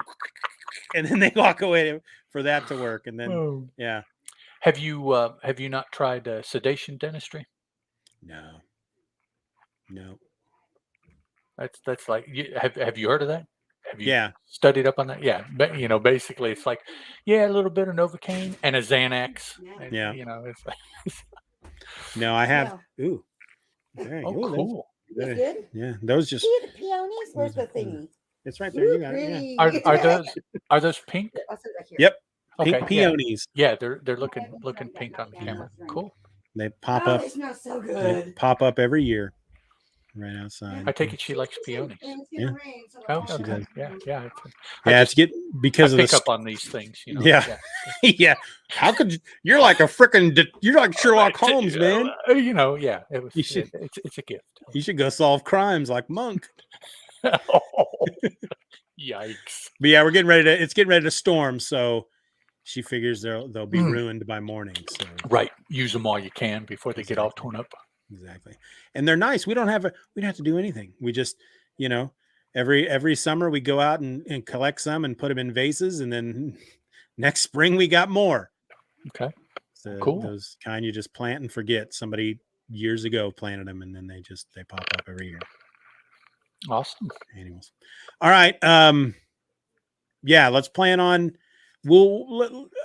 With me not having to work on Monday, we might be able to swing starting a little earlier. maybe. I can swing some because I'll probably have to work. Oh, okay. That's right. Crime never sleeps. Crime does not take a holiday. Goofy people doing goofy things to themselves never stops. And the holidays are usually when you get it the most. The goofiest, yeah. Yeah. Let's see. I'd get off at 5, so I could probably be on by 6. Well, let's not worry about it right now. If we can do earlier, we'll figure it out between then and now. But let's just plan on same time on Monday. Doug, write that down. You're on the East Coast as well, so it'll be what 8 o'clock your time, 8 p.m. 7 Eastern. o'clock my time. Yeah. Right on. Ed, thank you. Yes, sir. I really do. I really enjoy doing this podcast with you. I do too.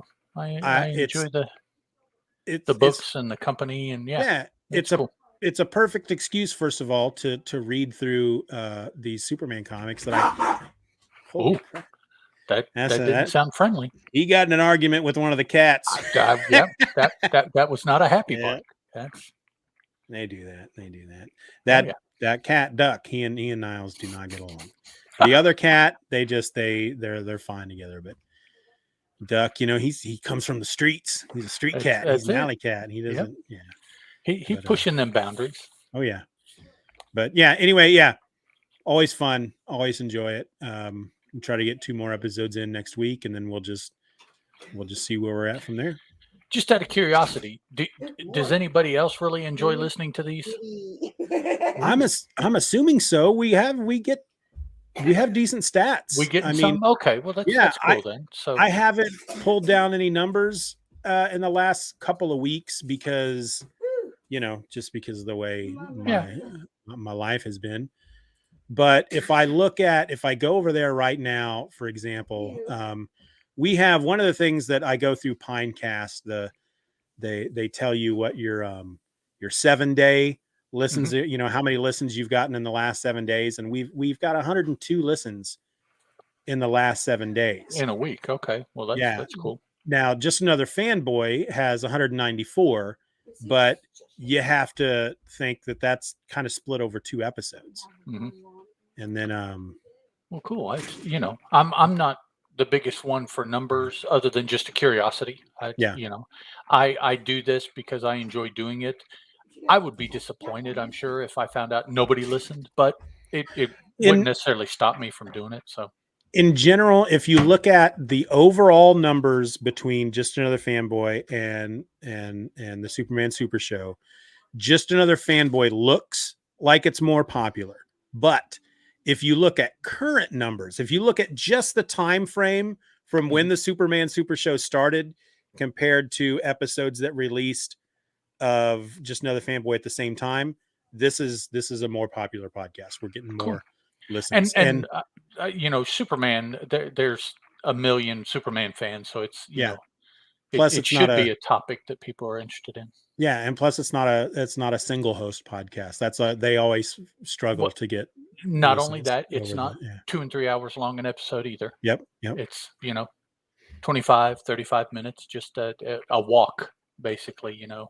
Taking your daily walk. Yeah, and honestly, all I got to do is look at the retweets. I get 2 to 3 times more retweets on these episode tweets than I do on Just Another Fanboy. So. Okay.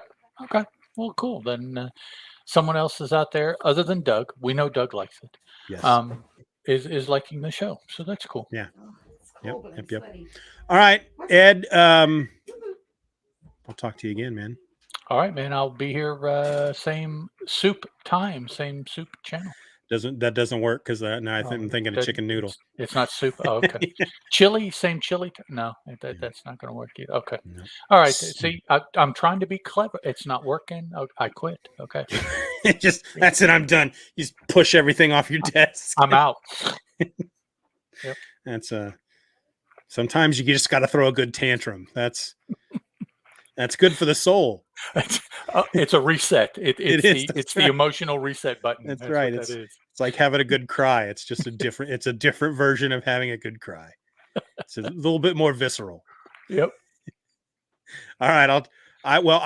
I'll talk to you in person next week, but I'm sure we'll chat it up online on Twitter and places like that throughout the week. We'll both be there. So I'll see you then, man. Right on, Doug. Catch you later, bud. Oh, he says thanks for the show again. Hey, thank you for listening. Doug's to the still show. there. Cool beans. Yeah. Thank you, man. Yeah. All right. I'm out. Boom. Ciao.